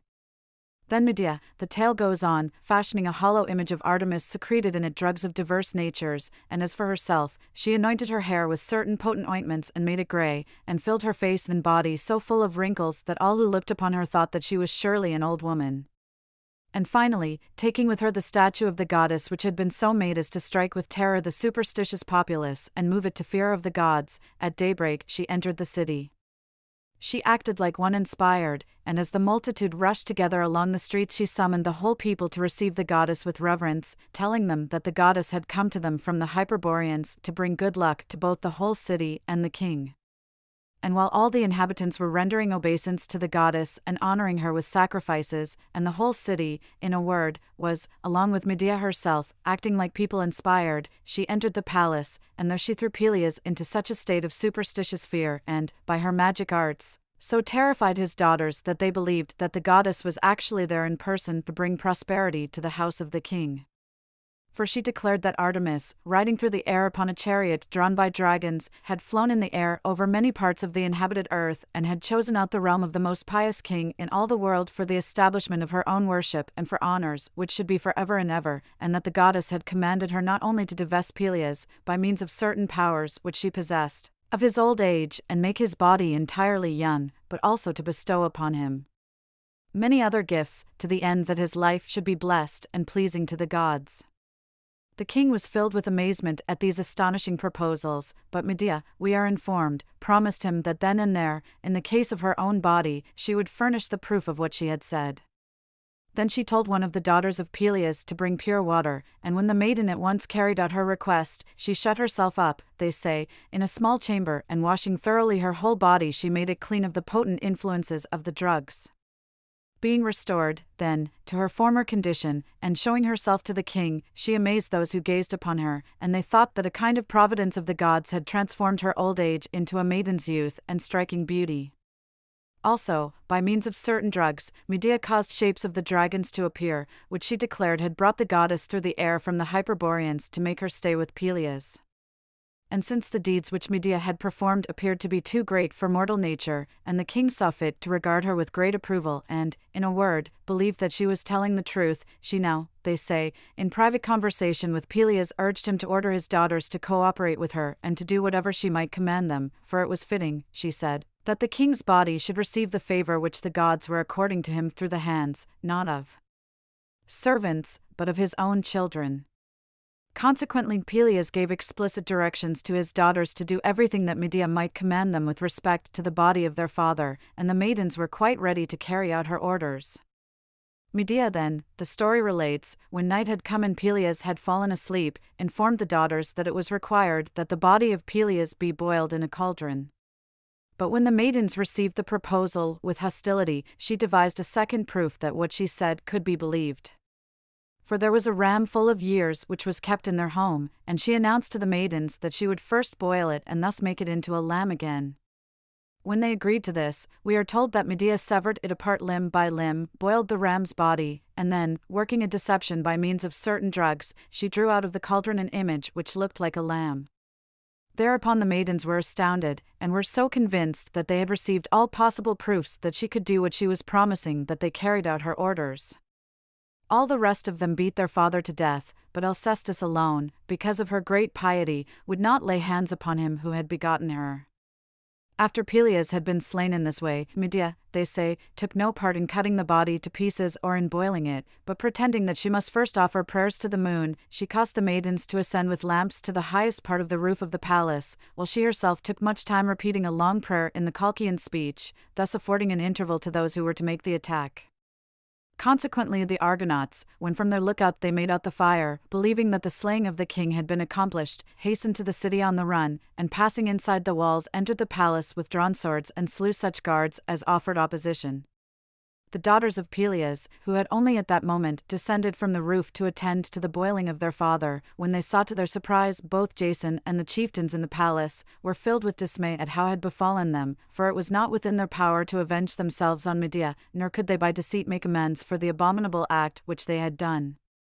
Consequently, the daughters, it is related, were about to make an end of their lives, but Jason, taking pity upon their distress, restrained them, and exhorting them to be of good courage, showed them that it was not from evil design that they had done wrong, but it was against their will and because of deception that they had suffered this misfortune. Jason now, we are informed, promising all his kindred in general that he would conduct himself honorably and magnanimously, summoned the people to an assembly. And after defending himself for what he had done and explaining that he had only taken vengeance on men who had wronged him first, inflicting a less severe punishment on them than the evils he himself had suffered, he bestowed upon Acastus, the son of Pelias, the ancestral kingdom, and as for the daughters of the king, he said that he considered it right that he himself should assume the responsibility for them. And ultimately he fulfilled his promise, they say, by joining them all in marriage after a time to the most renowned men.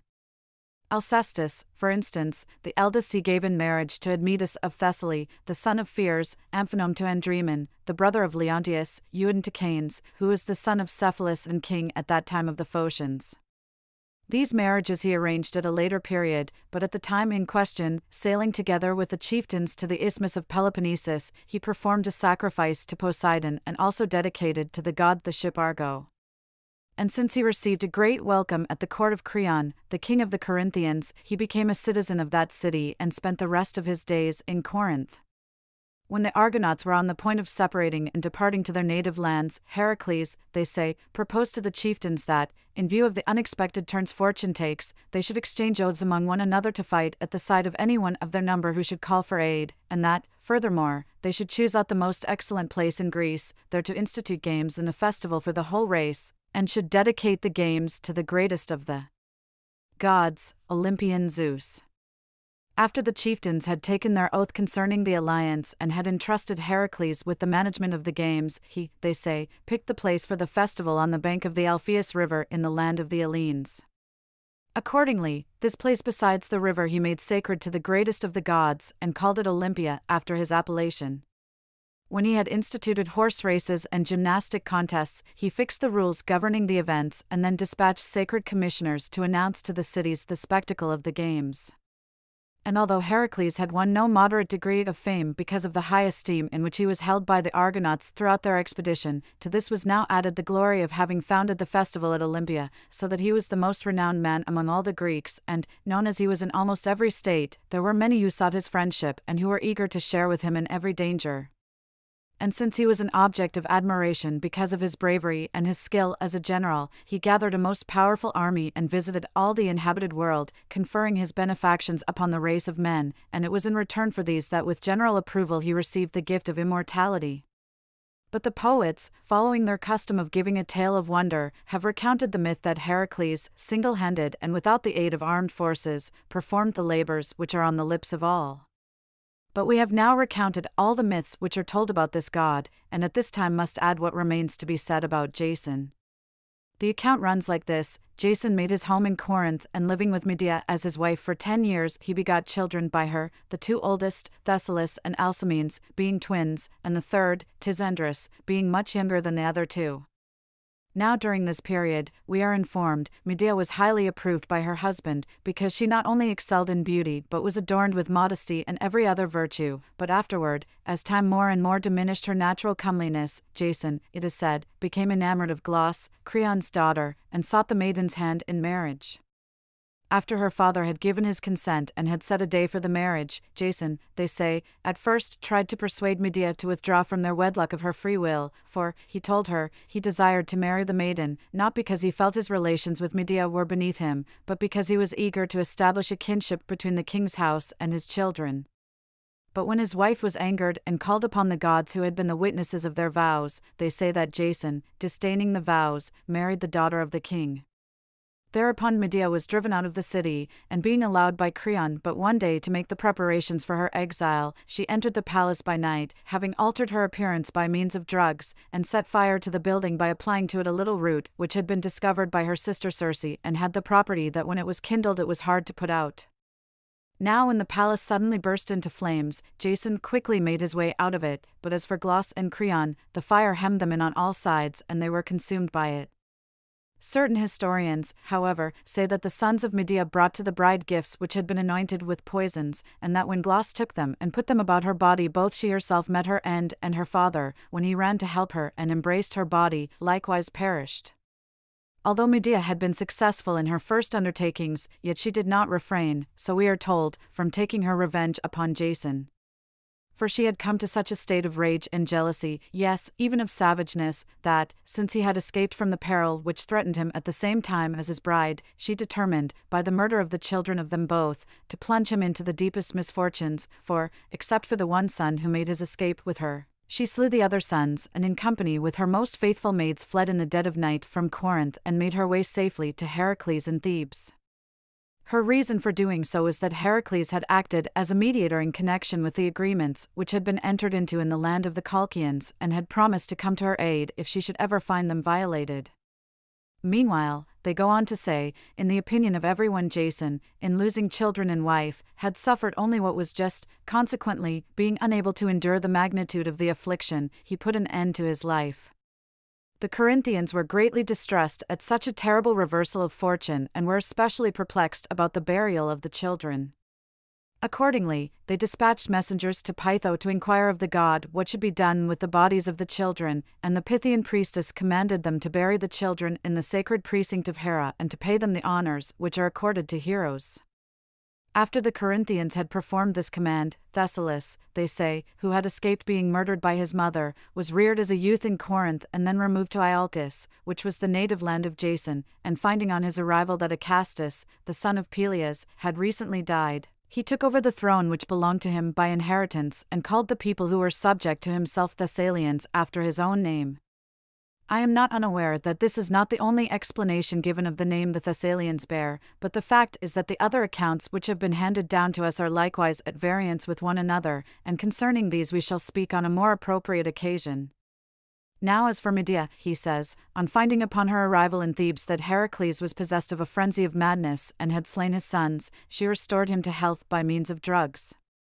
But since Eurystheus was pressing Heracles with his commands, she despaired of receiving any aid from him at the moment and sought refuge in Athens with Aegeus, the son of Pandion. Here, as some say, she married Aegeus and gave birth to Medas, who was later king of Media, but certain writers give the account that, when her person was demanded by Hippotes, the son of Creon, she was granted a trial and cleared of the charges he raised against her. After this, when Theseus returned to Athens from Troezen, a charge of poisoning was brought against her and she was exiled from the city, but by the gift of Aegeus she received an escort to go with her to whatever country she might wish, and she came to Phoenicia.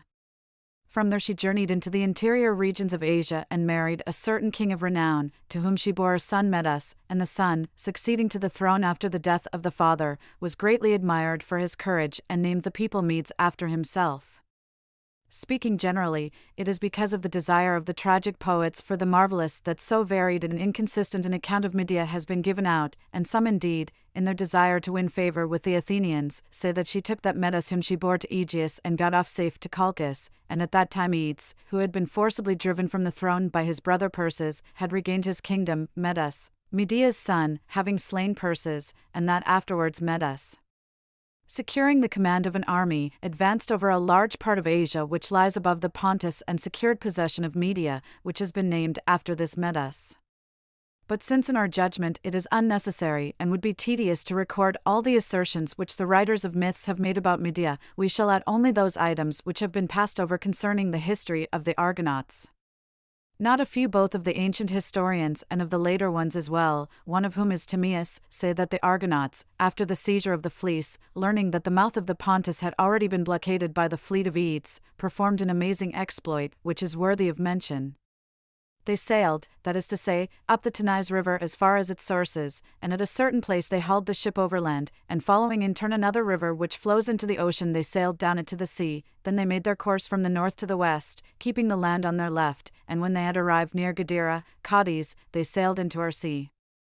And the writers even offer proofs of these things, pointing out that the Celts who dwell along the ocean venerate the Dioscuri above any of the gods, since they have a tradition handed down from ancient times that these gods appeared among them coming from the ocean.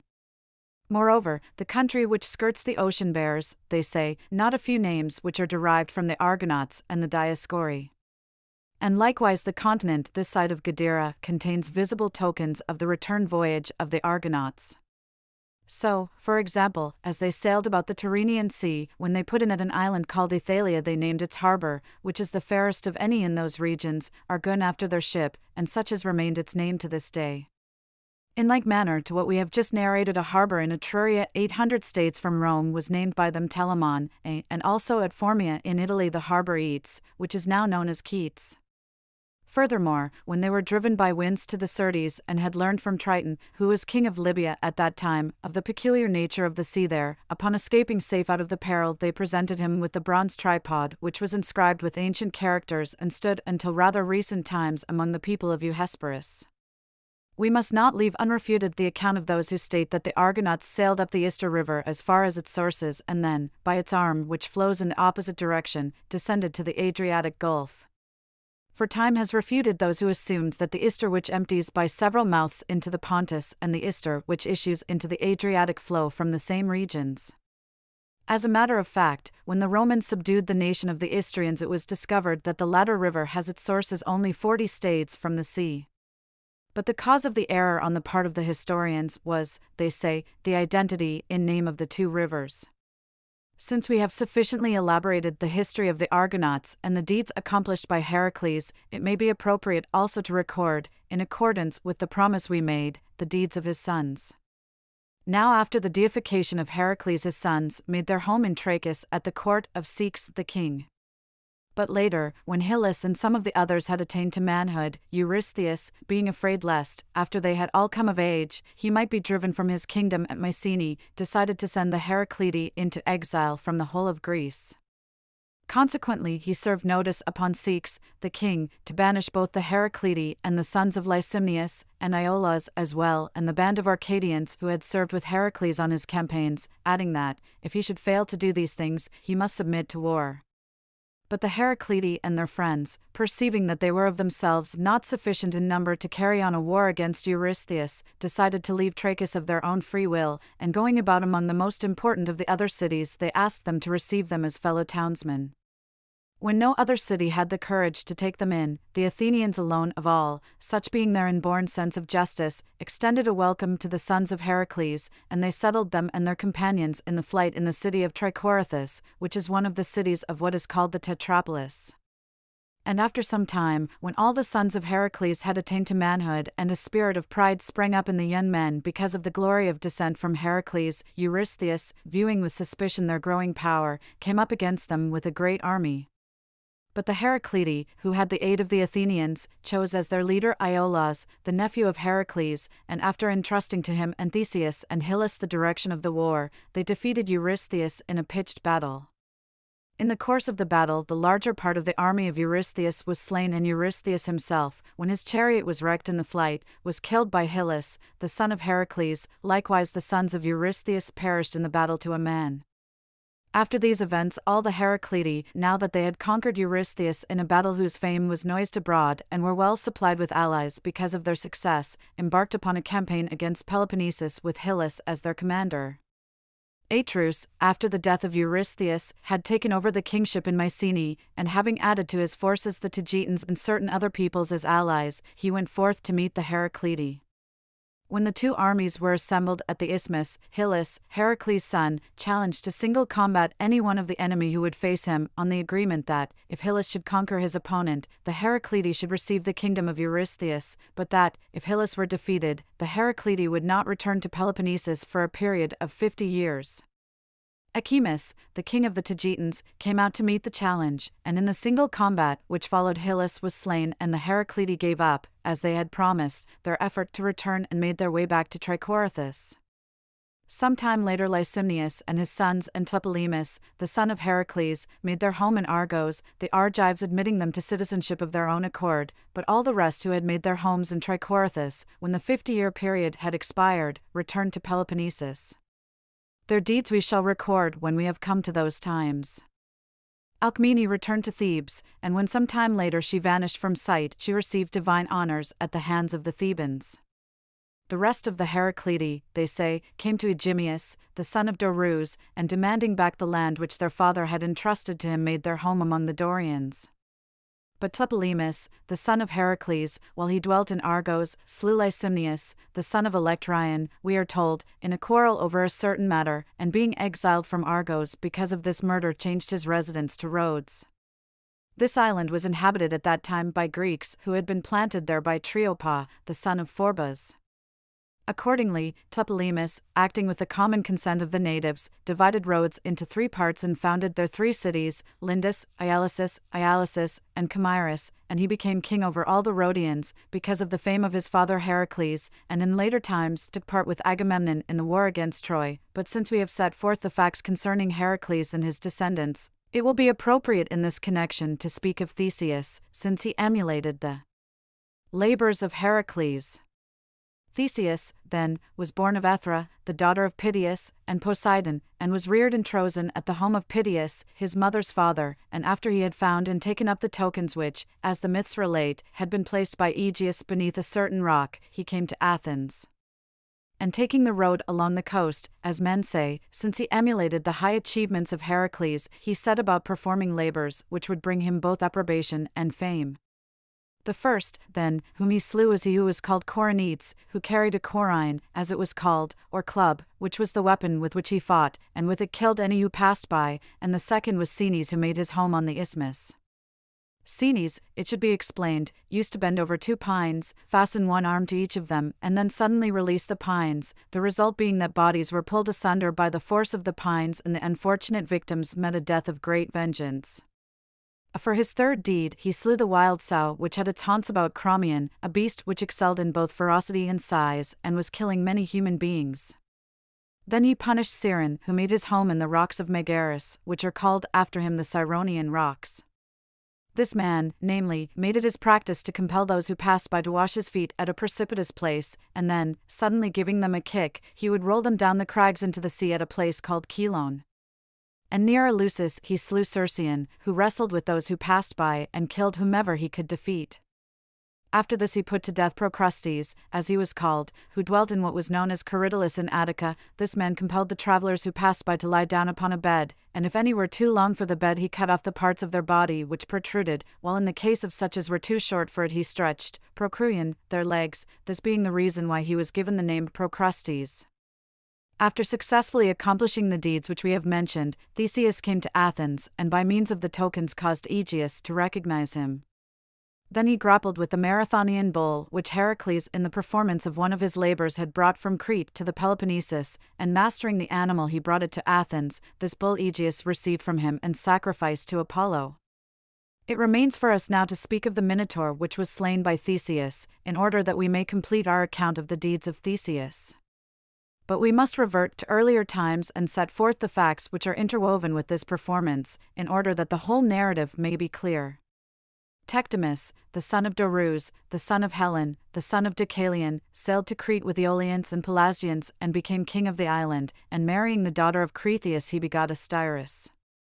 And during the time when he was king in Crete Zeus, as they say, carried off Europe from Phoenicia, and carrying her across to Crete upon the back of a bull, he lay with her there and begot 3 sons, Minos, Rhadamanthys, and Sarpedon. After this Astyrus, the king of Crete, took Europe to wife, and since he was without children by her he adopted the sons of Zeus and left them at his death to succeed to the kingdom. As for these children, Rhadamanthys gave the Cretans their laws, and Minos, succeeding to the throne and marrying Itone, the daughter of Lichtus, begot Lycastus, who in turn succeeded to the supreme power, and marrying Ide, the daughter of Coryba, begot the second Minos, who, as some writers record, was the son of Zeus. This Minos was the first Greek to create a powerful naval force and to become master of the sea. And marrying Pasiphae, the daughter of Helios and Crete, he begot Deucalion and Catrius and Androgeos and Ariadne, and had other, natural, children more in number than these. As for the sons of Minos, Androgeos came to Athens at the time of the Panathenaic festival, while Aegeus was king, and defeating all the contestants in the games he became a close friend of the sons of Pallas. Thereupon Aegeus, viewing with suspicion the friendship which Androgeos had formed, since he feared that Minos might lend his aid to the sons of Pallas and take from him the supreme power, plotted against the life of Androgeos. Consequently, when the latter was on his way to Thebes in order to attend a festival there, Aegeus caused him to be treacherously slain by certain natives of the region in the neighborhood of Eno in Attica. Minos, when he learned of the fate which had befallen his son, came to Athens and demanded satisfaction for the murder of Androgeos. And when no one paid any attention to him, he declared war against the Athenians and uttered imprecations to Zeus, calling down drought and famine throughout the state of the Athenians. And when drought quickly prevailed about Attica and Greece and the crops were destroyed, the heads of the communities gathered together and inquired of the god what steps they could take to rid themselves of their present evils. The god made answer to them that they should go to Aeacus, the son of Zeus, and Aegine, the daughter of Asopus, and ask him to offer up prayers on their behalf. And when they had done as they had been commanded, among the rest of the Greeks, the drought was broken, but among the Athenians alone it continued, wherefore the Athenians were compelled to make inquiry of the god how they might be rid of their present evils. Thereupon the god made answer that they could do so if they would render to Minos such satisfaction for the murder of Androgeos as he might demand. The Athenians obeyed the order of the god, and Minos commanded them that they should give 7 youths and as many maidens every 9 years to the Minotaur for him to devour, for as long a time as the monster should live. And when the Athenians gave them, the inhabitants of Attica were rid of their evils, and Minos ceased warring on Athens. At the expiration of 9 years, Minos came again to Attica accompanied by a great fleet and demanded and received the 14 young people. Now Theseus was one of those who were to set forth, and Aegeus made the agreement with the captain of the vessel that, if Theseus should overcome the Minotaur, they should sail back with their sails white, but if he died, they should be black, just as they had been accustomed to do on the previous occasion. When they had landed in Crete, Ariadne, the daughter of Minos, became enamored of Theseus, who was unusually handsome, and Theseus, after conversing with her and securing her assistance, both slew the Minotaur and got safely away, since he had learned from her the way out of the labyrinth. In making his way back to his native land he carried off Ariadne and sailed out unobserved during the night, after which he put in at the island which at that time was called Dia, but is now called Naxos. At this same time, the myths relate, Dionysus showed himself on the island, and because of the beauty of Ariadne he took the maiden away from Theseus and kept her as his lawful wife, loving her exceedingly. Indeed, after her death he considered her worthy of immortal honors because of the affection he had for her, and placed among the stars of heaven the crown of Ariadne. But Theseus, they say, being vexed exceedingly because the maiden had been taken from him, and forgetting because of his grief the command of Aegeus, came to port in Attica with the black sails. And of Aegeus, we are told, witnessing the return of the ship and thinking that his son was dead, performed an act which was at the same time heroic and a calamity, for he ascended the Acropolis and then, because he was disgusted with life by reason of his excessive grief, cast himself down from the height. After Aegeus had died, Theseus, succeeding to the kingship, ruled over the masses in accordance with the laws and performed many deeds which contributed to the aggrandizement of his native land. The most notable thing which he accomplished was the incorporation of the demes, which were small in size but many in number, into the city of Athens, since from that time on the Athenians were filled with pride by reason of the importance of their state and aspired to the leadership of the Greeks. But for our part, now that we have set forth these facts at sufficient length, we shall record what remains to be said about Theseus. Deucalion, the eldest of the sons of Minos, while he was ruler of Crete, formed an alliance with the Athenians and united his own sister Phaedra in marriage to Theseus. After the marriage Theseus sent his son Hippolytus, who had been born to him by the Amazon, to Troezen to be reared among the brothers of Ethra, and by Phaedra he begot Acamas and Demophon. A short time after this Hippolytus returned to Athens for the celebration of the mysteries, and Phaedra, becoming enamored of him because of his beauty, at that time, after he had returned to Troezen, erected a temple of Aphrodite beside the Acropolis at the place whence one can look across and see Troezen, but at a later time, when she was stopping together with Theseus at the home of Pythias, she asked Hippolytus to lie with her. Upon his refusal to do so Phaedra, they say, was vexed, and on her return to Athens she told Theseus that Hippolytus had proposed lying with her.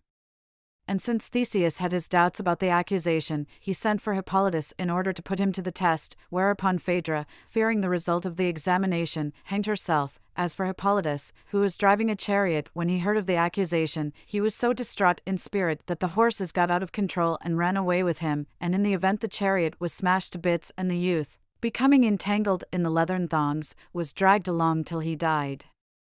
Hippolytus, then, since he had ended his life because of his chastity, received at the hands of the Troezenians honors equal to those offered to the gods, but Theseus, when after these happenings he was overpowered by a rival faction and banished from his native land, met his death on foreign soil.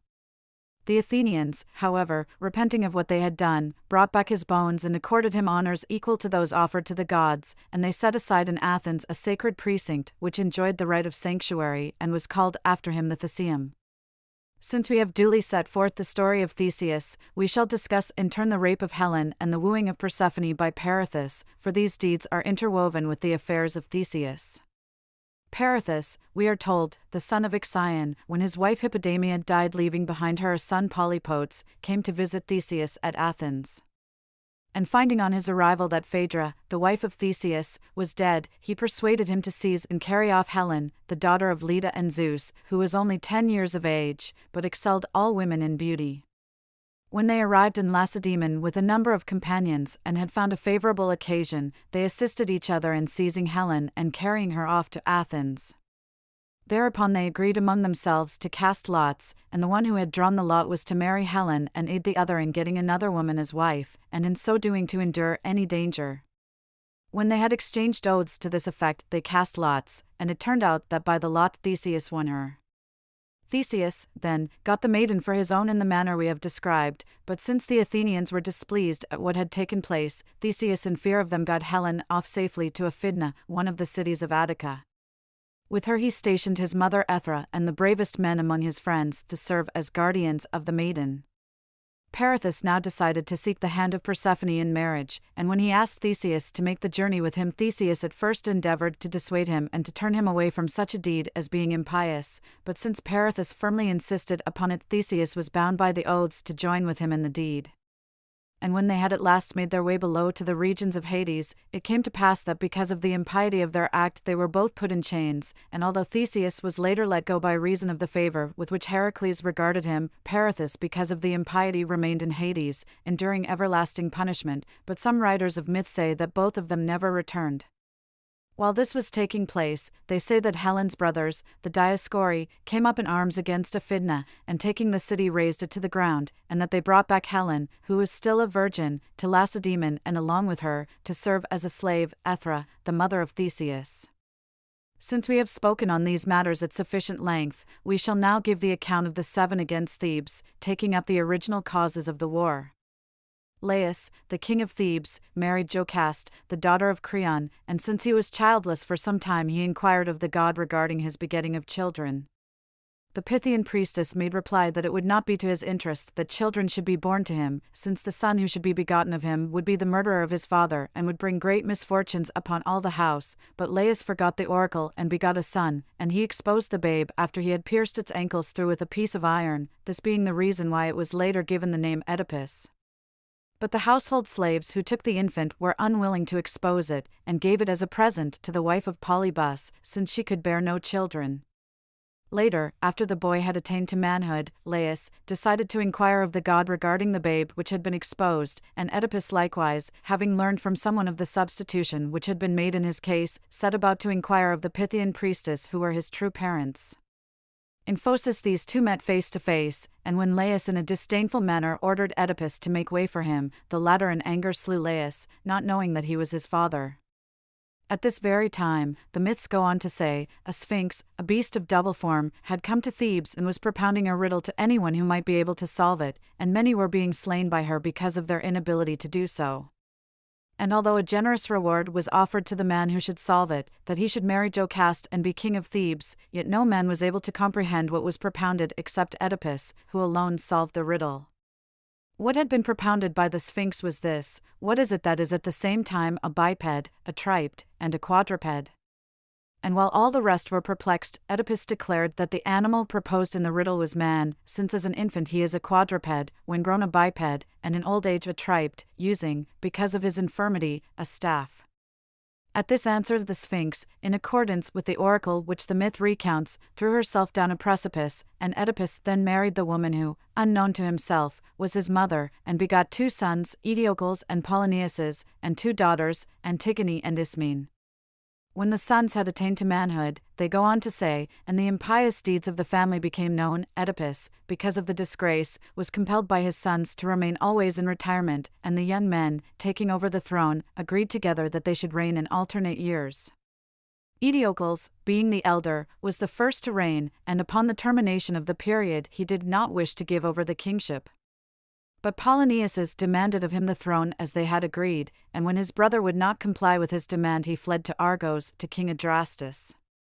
At the same time that this was taking place Titius, they say, the son of Aeneas, who had slain his cousins Alcathous and Lycopius in Calydon, fled from Aetolia to Argos. Adrastus received both the fugitives kindly, and in obedience to a certain oracle joined his daughters in marriage to them, Argiae to Polynices, and Deipyle to Titius. And since the young men were held in high esteem and enjoyed the king's favor to a great degree, Adrastus, they say, as a mark of his goodwill promised to restore both Polonius's and Titius to their native lands. And having decided to restore Polonius's first, he sent Titius as an envoy to Aethiocles in Thebes to negotiate the return. But while Titius was on his way thither, we are told, he was set upon from ambush by 50 men sent by Aethiocles, but he slew every man of them and got through to Argos, to the astonishment of all, whereupon Adrastus, when he learned what had taken place, made preparations for the consequent campaign against Aethiocles, having persuaded Capaneus and Hippomedon and Parthenopaeus, the son of Atalante, the daughter of Schoeneus, to be his allies in the war. Polonius also endeavored to persuade the seer Amphiaraus to take part with him in the campaign against Thebes, and when the latter, because he knew in advance that he would perish if he should take part in the campaign, would not for that reason consent to do so, Polonius, they say, gave the golden necklace which, as the myth relates, had once been given by Aphrodite as a present to Harmonia, to the wife of Amphiaraus, in order that she might persuade her husband to join the others as their ally. At the time in question Amphiaraus, we are told, was at variance with Adrastus, striving for the kingship, and the two came to an agreement among themselves, whereby they committed the decision of the matter at issue between them to Eriphyle, the wife of Amphiaraus and sister of Adrastus. When Eriphyle awarded the victory to Adrastus and, with regard to the campaign against Thebes, gave it as her opinion that it should be undertaken, Amphiaraus, believing that his wife had betrayed him, did agree to take part in the campaign, but left orders with his son Alcmaeon that after his death he should slay Eriphyle. Alcmaeon, therefore, at a later time slew his mother according to his father's injunction, and because he was conscious of the pollution he had incurred he was driven to madness. But Adrastus and Polonius and Titius, adding to their number 4 leaders, Amphiaraus, Capaneus, Hippomedon, and Parthenopaeus, the son of Atalante the daughter of Schoeneus, set out against Thebes, accompanied by a notable army. After this Aethiocles and Polonius slew each other, Capaneus died while impetuously ascending the wall by a scaling ladder, and as for Amphiaraus, the earth opened and he together with his chariot fell into the opening and disappeared from sight. When the rest of the leaders, with the exception of Adrastus, had likewise perished and many soldiers had fallen, the Thebans refused to allow the removal of the dead, and so Adrastus left them unburied and returned to Argos. So the bodies of those who had fallen at the foot of the Cadmea remained unburied, and no one had the courage to inter them, but the Athenians, who excelled all others in uprightness, honored with funeral rites all who had fallen at the foot of the Cadmea. As for the 7 against Thebes, such, then, was the outcome of their campaign. But their sons, who were known as Epigoni, being intent upon avenging the death of their fathers, decided to make common cause in a campaign against Thebes, having received an oracle from Apollo that they should make war upon the city, and with Alcmaeon, the son of Amphiaraus, as their supreme commander. Alcmaeon, after they had chosen him to be their commander, inquired of the god concerning the campaign against Thebes, and also concerning the punishment of his mother Eriphyle. And Apollo replied that he should perform both these deeds, not only because Eriphyle had accepted the golden necklace in return for working the destruction of his father, but also because she had received a robe as a reward for securing the death of her son. For Aphrodite, as we are told, in ancient times had given both the necklace and a robe as presents to Harmonia, the daughter of Cadmus, and Eriphyle had accepted both of them, receiving the necklace from Polonius and the robe from Thrasandrus, the son of Polonius, who had given it to her in order to induce her to persuade her son to make the campaign against Thebes. Alcmaeon, accordingly, gathered soldiers, not only from Argos, but from the neighboring cities as well, and so had a notable army as he set out on the campaign against Thebes. The Thebans drew themselves up against him, and a mighty battle took place in which Alcmaeon and his allies were victorious, and the Thebans, since they had been worsted in the battle and had lost many of their citizens, found their hopes shattered. And since they were not strong enough to offer further resistance, they consulted the seer Tiresias, who advised them to flee from the city, for only in this way, he said, could they save their lives. Consequently, the Cadmeans left the city, as the seer had counseled them to do, and gathered for refuge by a month in a place in Boeotia called Tilphacium. Thereupon the Epigoni took the city and sacked it, and capturing Daphne, the daughter of Tiresias, they dedicated her, in accordance with a certain vow, to the service of the temple at Delphi as an offering to the god of the first fruits of the booty. This maiden possessed no less knowledge of prophecy than her father, and in the course of her stay at Delphi she developed her skill to a far greater degree. Moreover, by virtue of the employment of a marvelous natural gift, she also wrote oracular responses of every sort, excelling in their composition, and indeed it was from her poetry, they say, that the poet Homer took many verses which he appropriated as his own and with them adorned his own poesy. And since she was often like one inspired when she delivered oracles, they say that she was also called Sibylla, for to be inspired in one's tongue is expressed by the word Sibyllanian. The Epigoni, after they had made their campaign renowned, returned to their native lands, bearing with them great booty. Of the Cadmeans who fled in a body to Tilphysium, Tiresias died there, and the Cadmeans buried him in state and accorded him honors equal to those offered to the gods, but as for themselves, they left the city and marched against the Dorians, and having conquered them in battle they drove out of their native lands the inhabitants of that country, and they themselves settled there for some time, some of them remaining there permanently and others returning to Thebes, when Creon, the son of Menoetius, was king. But those who had been expelled from their native lands returned at some later period to Doris and made their homes in Erineus, Cytinium, and Berm. Before the period in which these things took place, Boeotus, the son of Arne and Poseidon, came into the land which was then called Aeolis, but is now called Thessaly, and gave to his followers the name of Boeotians. But concerning these inhabitants of Aeolis, we must revert to earlier times and give a detailed account of them. In the times before that which we are discussing, the rest of the sons of Aeolus, who is the son of Hellen, who is the son of Deucalion, settled in the regions we have mentioned, but Mimas remained behind and ruled as king of Aeolis. Hippotes, who was born of Mimas, begot Aeolus by Melanippe, and Arne, who is the daughter of Aeolus, bore Boeotus by Poseidon. But Aeolus, not believing that it was Poseidon who had lain with Arne and holding her to blame for her downfall, handed her over to a stranger from Metapontum who happened to be sojourning there at the time, with orders to carry her off to Metapontum. And after the stranger had done as he was ordered, Arne, while living in Metapontum, gave birth to Aeolus and Boeotus, whom the Metapontian, being childless, in obedience to a certain oracle adopted as his own sons. When the boys had attained to manhood, a civil discord arose in Metapontum and they seized the kingship by violence. Later, however, a quarrel took place between Arne and Autolyte, the wife of the Metapontian, and the young men took the side of their mother and slew Autolyte. But the Metapontian was indignant at this deed, and so they got boats ready, and taking Arne with them set out to sea accompanied by many friends. Now Aeolus took possession of the islands in the Tyrrhenian Sea which are called after him Aeolian, and founded a city to which he gave the name Lipara. But Boeotus sailed home to Aeolus, the father of Arne, by whom he was adopted, and in succession to him he took over the kingship of Aeolis, and the land he named Arne after his mother, but the inhabitants Boeotians after himself. And Itonus, the son of Boeotus, begot 4 sons, Hippalsamus, Electryon, Archilochus, and Alegenor. Of these sons Hippalsamus begot Penelos, Electryon begot Letus, Alegenor begot Clonius, and Archilochus begot Prothunor and Arcesilas, who were the leaders of all the Boeotians in the expedition against Troy. Now that we have examined these matters we shall endeavor to set forth the facts concerning Salmoneus and Tyro and their descendants as far as Nestor, who took part in the campaign against Troy. Salmoneus was a son of Aeolus, who was the son of Hellen, who was the son of Deucalion, and setting out from Aeolis with a number of Aeolians he founded a city in Aelia on the banks of the river Alpheus, and called it Salmonia after his own name. And marrying Alcides, the daughter of Aelius, he begot by her a daughter, her who was given the name Tyro, a maiden of surpassing beauty. When his wife Alcides died, Salmoneus took for a second wife Sidero, as she was called, who treated Tyro unkindly, as a stepmother would.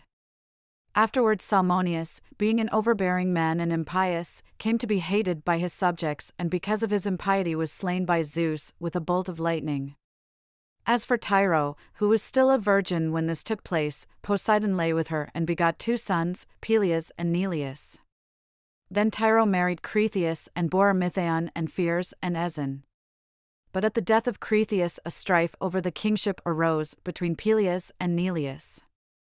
Of these 2 Peleus came to be king over Iolcus and the neighboring districts, but Neleus, taking with him Melampus and Bias, the sons of Amithaon and Aglaea, and certain other Achaeans of Thyotis and Aeolians, made a campaign into the Peloponnesus.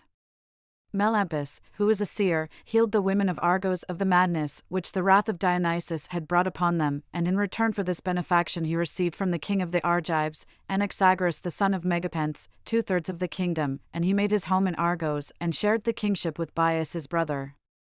And marrying Iphigenia, the daughter of Megapenthes, he begot Antiphates and Manto, and also Bias and Prono, and of Antiphates and of Zeuxip, the daughter of Hippocon, the children were Eccles and Amphalces, and to Eccles and Hypermnestra, the daughter of Thespius, were born Iphigenia, Polybia, and Amphiorose.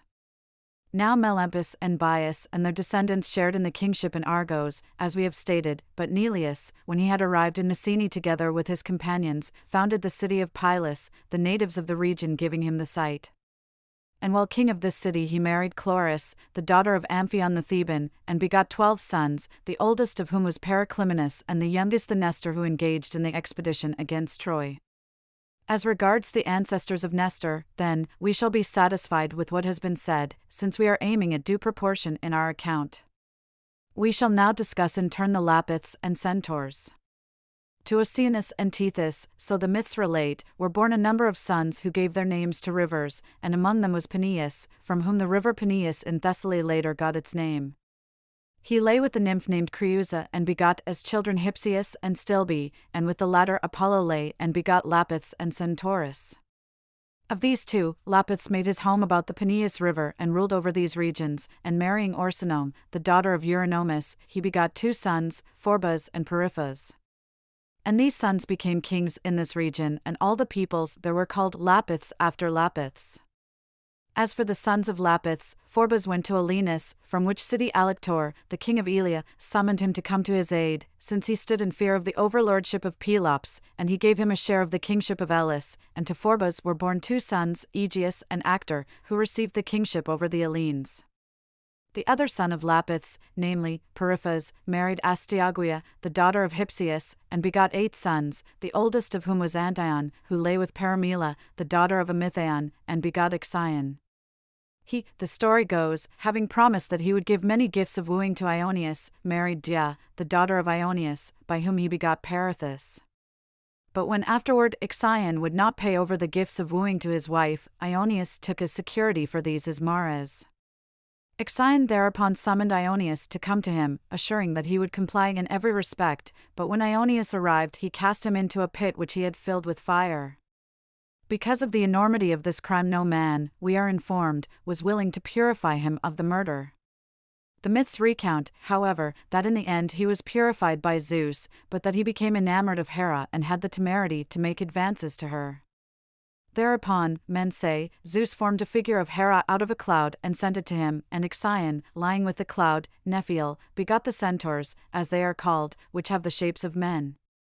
But the myths relate that in the end Ixion, because of the enormity of his misdeeds, was bound by Zeus upon a wheel and after death had to suffer punishment for all eternity. The centaurs, according to some writers, were reared by nymphs on empty Pelion, and when they had attained to manhood they consorted with Mares and brought into being the hippocentaurs, as they are called, which are creatures of double form, but others say that it was the centaurs born of Ixion and Nephiel who were called hippocentaurs, because they were the first to essay the riding of horses, and that they were then made into a fictitious myth, to the effect that they were of double form. We are also told that they demanded of Perithous, on the ground of kinship, their share of their father's kingdom, and that when Perithous would not yield it to them they made war on both him and the Lapiths. At a later time, the account goes on to say, when they had made up their differences, Perithous married Hippodamia, the daughter of Butes, and invited both Theseus and the centaurs to the wedding. The centaurs, however, becoming drunken assaulted the female guests and lay with them by violence, whereupon both Theseus and the Lapiths, incensed by such a display of lawlessness, slew not a few of them and drove the rest out of the city. Because of this the centaurs gathered all their forces, made a campaign against the Lapiths, and slew many of them, the survivors fleeing into Emptipholo in Arcadia and ultimately escaping from there to Cape Malea, where they made their home. And the centaurs, elated by these successes, made Emptipholo the base of their operations, plundered the Greeks who passed by, and slew many of their neighbors. Now that we have examined these matters we shall endeavor to set forth the facts concerning Asclepius and his descendants. This, then, is what the myths relate. Asclepius was the son of Apollo and Coronis, and since he excelled in natural ability and sagacity of mind, he devoted himself to the science of healing and made many discoveries which contribute to the health of mankind. And so far did he advance along the road of fame that, to the amazement of all, he healed many sick whose lives had been despaired of, and for this reason it was believed that he had brought back to life many who had died.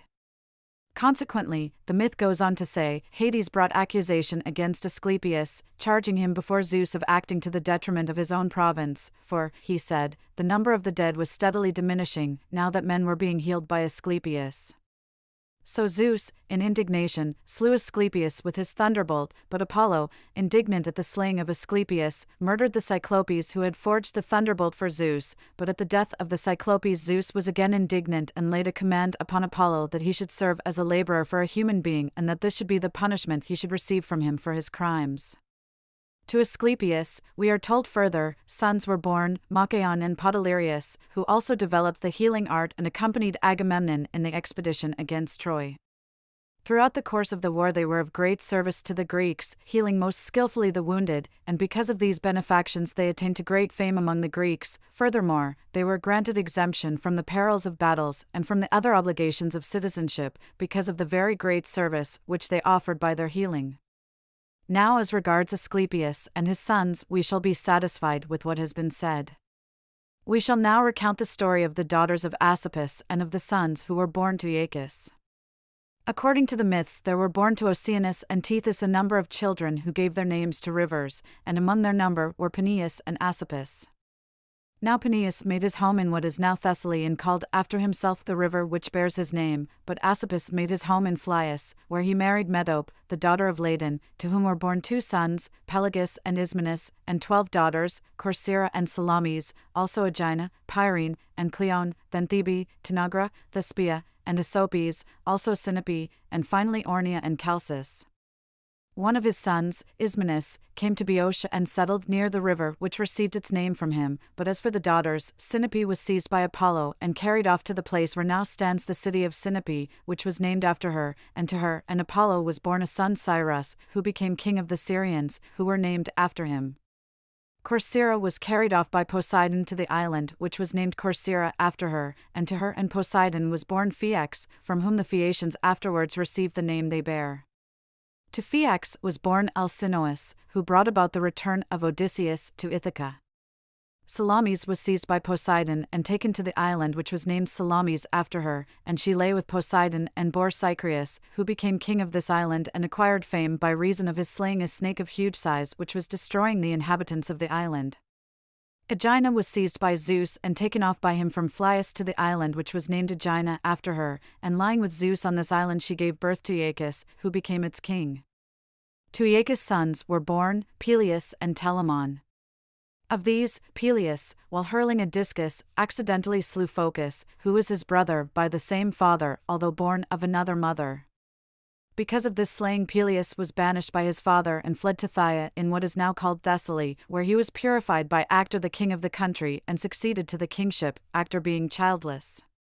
To Peleus and Thetis was born Achilles, who accompanied Agamemnon in the expedition against Troy. Telamon, being also a fugitive from Aegina, went to Salamis and marrying Glauce, the daughter of Cycreus, the king of the Salaminians, he became king of the island.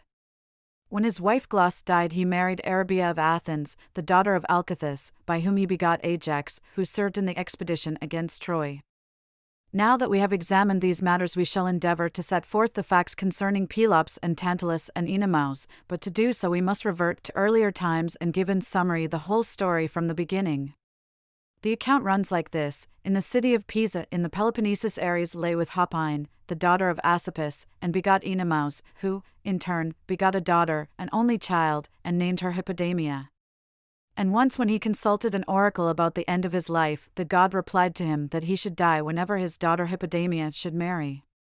Consequently, we are told, he proceeded cautiously regarding the marriage of his daughter and decided to see that she was kept a virgin, assuming that only in this way could he escape from the danger which her marriage would entail.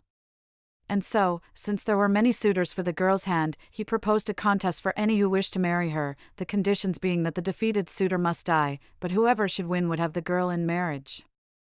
The contest he set was a chariot race from Pisa to the altar of Poseidon on the Isthmus of Corinth, and the starting of the horses he arranged as follows. Oenomaus was to be sacrificing a ram to Zeus, when the suitor should set out, driving a chariot drawn by 4 horses. Then, when the sacrifice had been completed, Oenomaus was to begin the race and make after the suitor, having a spear and Myrtilus as his driver. And if he should succeed in overtaking the chariot which he was pursuing, he was to smite the suitor with the spear and slay him. By employing this method, he kept overtaking the suitors as they appeared, his horses being swift, and was slaying them in great numbers.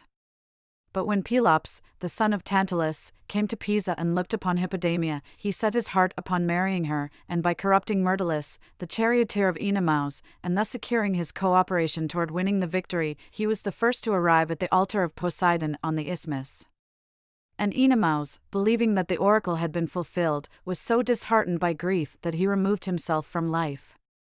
In this way, then, Pelops got Hippodamia for his wife and succeeded to the sovereignty of Pisa, and increasing steadily in power by reason of his courage and his wisdom, he won over to himself the larger number of those who dwelt in the Peloponnesus and called the land after his own name Peloponnesus. And since we have made mention of Pelops, we must also relate the story concerning his father Tantalus, in order that we may omit nothing which deserves to be made known. Tantalus was a son of Zeus, and he possessed surpassing wealth and renown, dwelling in that part of Asia which is now called Paphlagonia. And because of his noble descent from Zeus his father he became, as men say, a very especial friend of the gods.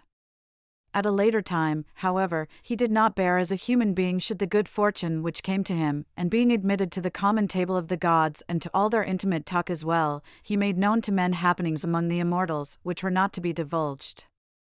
For this reason he was chastened while yet in this life, and after his death, as the myths relate, was condemned to eternal punishment by being rated in Hades among the impious. To him were born a son Pelops and a daughter Niobe, and Niobe became the mother of 7 sons and an equal number of daughters, maids of exceeding beauty. And since she gave herself haughty airs over the number of her children, she frequently declared in boastful way that she was more blessed in her children than was Leto. At this, so the myths tell us, Leto in anger commanded Apollo to slay with his arrows the sons of Niobe and Artemis the daughters. And when these 2 hearkened to the command of their mother and slew with their arrows the children of Niobe at the same time, it came to pass that immediately, almost in a single moment, that woman was both blessed with children and childless. But since Tantalus, after he had incurred the enmity of the gods, was driven out of Paphlagonia by Ilus, the son of Tros, we must also set forth all that relates to Ilus and his ancestors. The first to rule as king over the land of Troy was Teucrus, the son of the river god Scamandrus and a nymph of Ida. He was a distinguished man and caused the people of the land to be called Teucrians, after his own name. To Teucrus was born a daughter Badie, whom Dardanus, the son of Zeus, married, and when Dardanus succeeded to the throne he called the people of the land Dardanians after his own name, and founding a city on the shore of the sea he called it also Dardanus after himself. To him a son Erichthonius was born, who far excelled in good fortune and in wealth. Of him the poet Homer writes, "The wealthiest was he of mortal men. 3,000 mares he had that grazed throughout his marshy pastures." To Erichthonius was born a son Tros, who called the people of the land Trojans, after his own name. To Tros were born 3 sons, Ilus, Assaracus, and Ganymedes. Ilus founded in Aplana a city which was the most renowned among the cities in the Troad, giving it after himself the name Ilium. And to Ilus was born a son Laomedon, who begot Tithonus and Priam, and Tithonus, after making a campaign against those parts of Asia which lay to the east of him and pushing as far as Ethiopia, begot by Eos, as the myths relate, Memnon, who came to the aid of the Trojans and was slain by Achilles, whereas Priam married Hecabe and begot, in addition to a number of other sons, Hector, who won very great distinction in the Trojan War. Assaracus became king of the Dardanians and begot Capys, whose son was Anchises, who by Aphrodite begot Aeneas, the most renowned man among the Trojans. And Ganymedes, who excelled all men in beauty, was snatched up by the gods to serve as the cupbearer of Zeus. But now that we have examined these matters we shall endeavor to set forth what relates to Daedalus, the Minotaur, and the expedition of Minos into Sicily against King Cocalus. Daedalus was an Athenian by birth and was known as one of the clan named Erecthids, since he was the son of Medeion, the son of Eupalamus, the son of Erechtheus. In natural ability, he towered far above all other men and cultivated the building art, the making of statues, and the working of stone. He was also the inventor of many devices which contributed to the advancement of his art and built works in many regions of the inhabited world which aroused the wonder of men. In the carving of his statues he so far excelled all other men that later generations invented the story about him that the statues of his making were quite like their living models. They could see, they said, and walk and, in a word, preserve so well the characteristics of the entire body that the beholder thought that the image made by him was a being endowed with life. And since he was the first to represent the open eye and to fashion the legs separated in a stride and the arms and hands as extended, it was a natural thing that he should have received the admiration of mankind, for the artists before his time had carved their statues with the eyes closed and the arms and hands hanging and attached to the sides. But though Daedalus was an object of admiration because of his technical skill, yet he had to flee from his native land, since he had been condemned for murder for the following reason. Talos, a son of the sister of Daedalus, was receiving his education in the home of Daedalus, while he was still a lad in years. But being more gifted than his teacher, he invented the potter's wheel, and then, when once he had come by chance upon a jawbone of a snake and with it had sawn through a small piece of wood, he tried to imitate the jaggedness of the serpent's teeth. Consequently, he fashioned a saw out of iron, by means of which he would saw the lumber which he used in his work, and for this accomplishment he gained the reputation of having discovered a device which would be of great service to the art of building. He likewise discovered also the tool for describing a circle and certain other cunningly contrived devices, whereby he gained for himself great fame. But Daedalus, becoming jealous of the youth and feeling that his fame was going to rise far above that of his teacher, treacherously slew the youth. And being detected in the act of burying him, he was asked what he was burying, whereupon he replied, "I am inhuming a snake."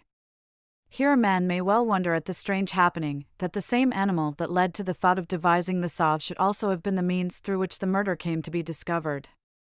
And Daedalus, having been accused and adjudged guilty of murder by the court of the Areopagites, at first fled to one of the demes of Attica, the inhabitants of which, we are told, were named after him Daedalidi. Afterwards, Daedalus made his escape out of Attica to Crete, where, being admired because of the fame of his art, he became a friend of Minos, who was king there. Now, according to the myth which has been handed down to us, Pasiphae, the wife of Minos, became enamored of the bull, and Daedalus, by fashioning a contrivance in the shape of a cow, assisted Pasiphae to gratify her passion. In explanation of this, the myths offer the following account. Before this time it had been the custom of Minos annually to dedicate to Poseidon the fairest bull born in his herds and to sacrifice it to the god, but at the time in question there was born a bull of extraordinary beauty, and he sacrificed another from among those which were inferior, whereupon Poseidon, becoming angry at Minos, caused his wife Pasiphae to become enamored of the bull. And by means of the ingenuity of Daedalus, Pasiphae had intercourse with the bull and gave birth to the Minotaur, famed in the myth. This creature, they say, was of double form, the upper parts of the body as far as the shoulders being those of a bull and the remaining parts those of a man. As a place in which to keep this monstrous thing, Daedalus, the story goes, built a labyrinth, the passageways of which were so winding that those unfamiliar with them had difficulty in making their way out. In this labyrinth the Minotaur was maintained, and here it devoured the 7 youths and 7 maidens which were sent to it from Athens, as we have already related.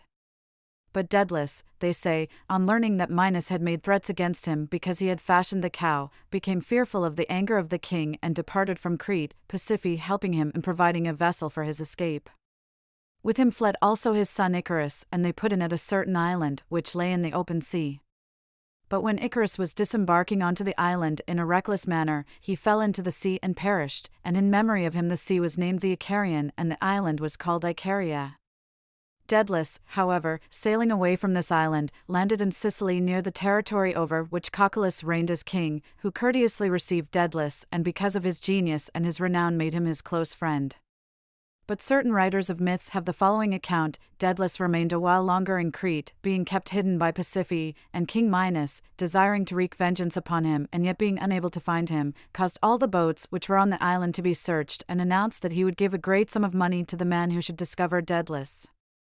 Thereupon Daedalus, despairing of making his escape by any boat, fashioned with amazing ingenuity wings, which were cleverly designed and marvelously fitted together with wax, and fastening these on his son's body and his own he spread them out for flight, to the astonishment of all, and made his escape over the open sea which lies near the island of Crete. As for Icarus, because of the ignorance of youth, he made his flight too far aloft and fell into the sea when the wax which held the wings together was melted by the sun, whereas Daedalus, by flying close to the sea and repeatedly wetting the wings, made his way in safety, marvelous to relate, to Sicily. Now as for these matters, even though the myth is a tale of marvel, we nonetheless have thought it best not to leave it unmentioned. Daedalus spent a considerable time with Cocalus and the Sicani, being greatly admired for his very great skill in his art. And on this island he constructed certain works, which stand even to this day. For instance, near Megaris he ingeniously built a Columbethra, as men have named it, from which a great river, called the Alabon, empties into the sea which is not far distant from it. Also in the present territory of Acragas on the Camicus River, as it is called, he built a city which lay upon a rock and was the strongest of any in Sicily and altogether impregnable to any attack by force, for the ascent to it he made narrow and winding, building it in so ingenious a manner that it could be defended by 3 or 4 men. Consequently Cocalus built in this city the royal residence, and storing his treasures there he had them in a city which the inventiveness of its designer had made impregnable. A third construction of his, in the territory of Selinus, was a grotto where he so successfully expelled the steam caused by the fire which burned in it that those who frequented the grotto got into a perspiration imperceptibly because of the gentle action of the heat, and gradually, and actually with pleasure to themselves, they cured the infirmities of their bodies without experiencing any annoyance from the heat. Also at Eryx, where a rock rose sheer to an extraordinary height and the narrow space, where the temple of Aphrodite lay, made it necessary to build it on the precipitous tip of the rock, he constructed a wall upon the very crag, by this means extending in an astonishing manner the overhanging ledge of the crag. Moreover, for the Aphrodite of empty Eryx, they say, he ingeniously constructed a golden ram, working it with exceeding care and making it the perfect image of an actual ram. Many other works as well, men say, he ingeniously constructed throughout Sicily, but they have perished because of the long time which has elapsed. Minos, the king of the Cretans, who was at that time the master of the seas, when he learned that Daedalus had fled to Sicily, decided to make a campaign against that island. After preparing a notable naval force he sailed forth from Crete and landed at a place in the territory of Acragas, which was called after him Minoa. Here he disembarked his troops and sending messengers to King Cocalus he demanded Daedalus of him for punishment. But Cocalus invited Minos to a conference, and after promising to meet all his demands he brought him to his home as a guest. And when Minos was bathing Cocalus kept him too long in the hot water and thus slew him, the body he gave back to the Cretans, explaining his death on the ground that he had slipped in the bath and by falling into the hot water had met his end. Thereupon the comrades of Minos buried the body of the king with magnificent ceremonies, and constructing a tomb of 2 stories, in the part of it which was hidden underground they placed the bones, and in that which lay open to gaze they made a shrine of Aphrodite. Here Minos received honors over many generations, the inhabitants of the region offering sacrifices there in the belief that the shrine was Aphrodite's, but in more recent times, after the city of the Acragantini had been founded and it became known that the bones had been placed there, it came to pass that the tomb was dismantled and the bones were given back to the Cretans, this being done when Theron was lord over the people of Acragas.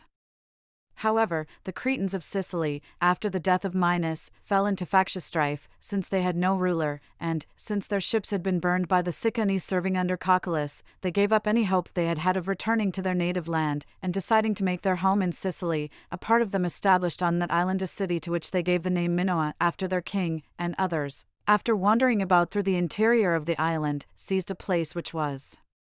naturally strong and founded a city to which they gave the name Inyum after the spring which flowed forth within the city. And at a later time, after the capture of Troy, when Marius the Cretan came to shore in Sicily, they welcomed, because of their kinship to them, the Cretans who landed with him and shared with them their citizenship, and using as their base a well-fortified city and having subdued certain of the neighboring peoples, they secured for themselves a fairly large territory. And growing steadily stronger all the while they built a temple to the mothers and accorded these goddesses unusual honors, adorning their temple with many votive offerings. The cult of these goddesses, so men say, they moved from their home in Crete, since the Cretans also hold these goddesses in special honor. The account which the myths preserve of the mothers runs like this: they nurtured Zeus of old without the knowledge of his father Cronus, in return for which Zeus translated them into the heavens and designated them as a constellation which he named the Bears. B. and Aratus agrees with this account when he states in his poem On the Stars, turned backwards then upon their shoulders are the bears, if true it be that they from Crete into the heavens mounted by the will of mighty Zeus, for that when he was babe in fragrant Dictyn near Thidon mount, they set him in a cave and nurtured him a year, the while curettes Dictyon practiced deceit on Cronus. There is no reason why we should omit to mention the sanctity of these goddesses and the renown which they enjoy among mankind. They are honored, indeed, not only by the inhabitants of this city, but certain of the neighboring peoples also glorify these goddesses with magnificent sacrifices and every other kind of honor. Some cities were indeed commanded by oracles from the Pythian god to honor the goddesses, being assured that in this way the lives of their private citizens would be blessed with good fortune and their cities would flourish. And in the end the renown of the goddesses advanced to such a degree that the inhabitants of this region have continued to honor them with many votive offerings in silver and gold down to the time of the writing of this history. For instance, a temple was built there for them, which not only excels in size but also occasions wonder by reason of the expense incurred in its construction, for since the people had no suitable stone in their own territory they brought it from their neighbors, the inhabitants of Agirium, though the cities were nearly 100 stades apart and the road by which they had to transport the blocks were rough and altogether hard to traverse. For this reason they constructed wagons with 4 wheels and transported the stone by the use of 100 span of oxen. Indeed, because of the vast quantity of the sacred properties of the temple, they were so plentifully supplied with means that, by reason of their abundant prosperity, they took no account of the expense. For only a short time before our day the goddesses possessed 300 head of sacred cattle and vast holdings of land, so that they were the recipients of great revenues. But now that we have discoursed upon these matters at sufficient length, we shall next undertake to write about Aristeus. Aristeus was the son of Apollo and Cyrene, the daughter of Hypsias the son of Peneus, and the manner of his birth is given by certain writers of myths as follows. Apollo became enamored of a maiden by the name of Cyrene, who was reared in the neighborhood of Pelion and was of surpassing beauty, and he carried her off from there to that part of the land of Libya where in later times he founded a city and named it, after her, Cyrene. Now Apollo begot by Cyrene in that land a son Aristeus and gave him while yet a babe into the hands of the nymphs to nurture, and the latter bestowed upon him 3 different names, calling him, that is, Nomius, Aristeus, and Agrius. He learned from the nymphs how to curdle milk, to make beehives, and to cultivate olive trees, and was the first to instruct men in these matters. And because of the advantage which came to them from these discoveries, the men who had received his benefactions rendered to Aristeus honors equal to those offered to the gods, even as they had done in the case of Dionysus. After this, they say, Aristeus went to Boeotia, where he married one of the daughters of Cadmus, Autono, to whom was born Actaeon, who, as the myths relate, was torn to pieces by his own dogs. The reason for this bad turn of fortune of his, as some explain it, was that, presuming upon his dedication to Artemis of the first fruits of his hunting, he purposed to consummate the marriage with Artemis at the temple of the goddess, but according to others, it was because he represented himself as superior to Artemis in skill as a hunter. But it is not incredible that it was for both these reasons that the goddess became angry, for whether Actaeon made an improper use of the spoils of his hunting to satisfy his own desire upon her who has no part in marriage, or whether he was so bold as to assert that as a hunter he was to be preferred above her, before whom even gods withdraw from rivalry in the chase, all would agree that the goddess was justified in having become indignant at him. And, speaking generally, we may well believe that, when he had been changed into the form of one of the animals which he was wont to hunt, he was slain by the dogs which were accustomed to prey upon the other wild beasts. As for Aristeus, after the death of Actaeon, we are told, he went to the oracle of his father, Apollo, who prophesied to him that he was to change his home to the island of Ceos, and told him likewise of the honors which would be his among the scenes. To this island he sailed, but since a plague prevailed throughout Greece, the sacrifice he offered there was on behalf of all the Greeks. And since the sacrifice was made at the time of the rising of the star Sirius, which is the period when the Etesian winds customarily blow, the pestilential diseases, we are told, came to an end. Now the man who ponders upon this event may reasonably marvel at the strange turn which fortune took, for the same man who saw his son done to death by the dogs likewise put an end to the influence of that star which, of all the stars of heaven, bears the same name and is thought to bring destruction upon mankind, and by so doing was responsible for saving the lives of the rest. We are further informed that Aristeas left descendants behind on the island of Chios and then returned to Libya, from where he set forth with the aid of his mother, a nymph, and put ashore on the island of Sardinia. Here he made his home, and since he loved the island because of its beauty, he set out plantings in it and brought it under cultivation, whereas formerly it had lain waste. And after this he visited other islands and spent some time in Sicily, where, because of the abundance of the fruits on the island and the multitude of flocks and herds which grazed there, he was eager to display to its inhabitants the benefactions which were his to bestow. Consequently, among the inhabitants of Sicily, as men say, Aristeas received a special honor as a god, in particular by those who harvested the fruit of the olive tree. And finally, as the myths relate, he visited Dionysus in Thrace and was initiated into his secret rites, and during his stay in the company of the god he learned from him much useful knowledge. And after dwelling some time in the neighborhood of Mount Hemus, he never was seen again of men, and became the recipient of immortal honors not only among the barbarians of that region but among the Greeks as well. But as regards Aristeas, we shall rest content with what has been said, and we shall next endeavor to set forth what relates to Daphnis and Eryx. This is what is told of them. Eryx was a son of Aphrodite and Butaz, a certain native king of Sicily of very great fame, and he was admired by the natives because of his noble birth on his mother's side and became king over a part of the island. He also founded a notable city which bore his name. It was set upon a lofty place, and on the highest point within the city he established a shrine of his mother, which he embellished not only with a beautifully built temple, but also with the multitude of his dedications. The goddess, both because of the reverence which the inhabitants of the region paid to her and because of the honor which she received from the son whom she had borne, displayed an exceptional love for the city, and for this reason she came to be called Erycinian Aphrodite. And a man may well be filled with wonder when he stops to sum up the fame which is gathered about this shrine. All other sanctuaries have indeed enjoyed a flush of fame, but frequently sundry happenings have brought them low, whereas this is the only temple which, founded as it was at the beginning of time, not only has never failed to be the object of veneration but, on the contrary, has as time went on ever continued to enjoy great growth.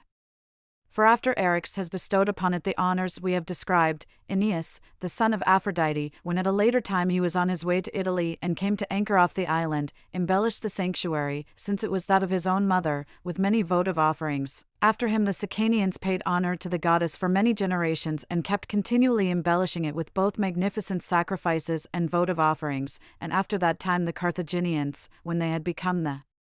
masters of a part of Sicily, never failed to hold the goddess in special honor. And last of all the Romans, when they had subdued all Sicily, surpassed all people who had preceded them in the honors they paid to her. And it was with good reason that they did so, for since they traced back their ancestry to her, and for this reason were successful in their undertakings, they were but requiting her who is the cause of their aggrandizement with such expressions of gratitude and honors as they owed to her. The consuls and praetors, for instance, who visit the island, and all Romans who sojourn there clothed with any authority, whenever they come to Eryx, embellish the sanctuary with magnificent sacrifices and honors, and laying aside the austerity of their authority, they enter into sports and have conversation with women in a spirit of great gaiety, believing that only in this way will they make their presence there pleasing to the goddess. Indeed, the Roman Senate has so zealously concerned itself with the honors of the goddess that it has decreed that the 17 cities of Sicily which are most faithful to Rome shall pay a tax in gold to Aphrodite, and that 200 soldiers shall serve as a guard of her shrine. Now, if we have dwelt overlong on the topic of Eryx, we have at least given an account of the goddess such as was rightly her due. At this time we shall endeavor to set forth what the myths relate concerning Daphnis. There are in Sicily, namely, the Heraean mountains, which, men say, are naturally well suited, by reason of the beauty and special character of the region round about, to relaxation and enjoyment in the summer season. For they possess many springs of exceptionally sweet water and are full of trees of every description. On them also is a multitude of great oak trees, which bear fruit of extraordinary size, since it is twice as large as any that grows in other lands. And they possess as well some of the cultivated fruits, which have sprung up of their own accord, since the vine is found there in profusion and tree fruits in quantities beyond telling. Consequently, the area once supported a Carthaginian army when it was facing starvation, the mountains supplying many tens of thousands of soldiers with sources of food for their unfailing sustenance. It was in this region, where there were glens filled with trees and meat for a god and a grove consecrated to the nymphs, that, as the myths relate, he who was known as Daphnis was born, a son of Hermes and a nymph, and he, because of the sweet bay, Daphne, which grew there in such profusion and so thick, was given the name Daphnis. He was reared by nymphs, and since he possessed very many herds of cattle and gave great attention to their care, he was for this reason called by the name Bucolius or neatherd. And being endowed with an unusual gift of song, he invented the bucolic or pastoral poem and the bucolic song, which continues to be so popular throughout Sicily to the present day. The myths add that Daphnis accompanied Artemis in her hunting, serving the goddess in an acceptable manner, and that with his shepherd's pipe and singing of pastoral songs he pleased her exceedingly. The story is also told that one of the nymphs became enamored of him and prophesied to him that if he lay with any other woman he would be deprived of his sight, and indeed, when once he had been made drunken by a daughter of a king and had lain with her, he was deprived of his sight in accordance with the prophecy delivered by the nymph. As for Daphnis, then, let what we have said suffice. We shall now recount what the myths relate about Orion. The story runs like this: Orion, far surpassing in size and strength of body all the heroes of whom we have record, was a lover of the chase and the builder of mighty works by reason of his great strength and love of glory. In Sicily, for instance, for Zanclus, who was king at that time of the city which was called at that time after him Zancle, but now Messene, he built certain works, and among them he formed the harbour by throwing up a mole and made the act, as it is called. And since we have mentioned Messene, we think it will not be foreign to our purpose to add to what has been set forth thus far what men have written about the strait. The ancient mythographers, that is, say that Sicily was originally a peninsula, and that afterward it became an island, the cause being somewhat as follows. The isthmus at its narrowest point was subjected to the dash of the waves of the sea on its two sides, and so a gap, regma, was made, anorignostai, and for this reason the spot was named region, and the city which was founded many years later received the same appellation as the place. Some men say, however, that mighty earthquakes took place and the neck of what was the mainland was broken through, and in this way the strait was formed, since the sea now separated the mainland from the island. But the poet Hesiod states the very opposite, namely, that when the sea extended itself in between, Orion built out the headland which lies at Pelorus and also erected there the sanctuary of Poseidon, which is held in special honor by the natives. After he had finished these works he removed to Euboea and made his home there, and then, because of his fame, he was numbered among the stars of heaven and thus won for himself important remembrance. And he is also mentioned by the poet Homer in his Nicuia when he says, "And after him I marked Orion huge, driving wild beasts together o'er the mead of Asphodel, the beasts that he himself had slain on lonely hills, and in his hands he held a mace, ever unbroken, all of bronze. Likewise, to show forth also his great size, whereas he had spoken before of the Aloidae, that at 9 years of age they were 9 cubits in breadth and an equal number of fathoms in height, he adds, these were the tallest men that ever earth,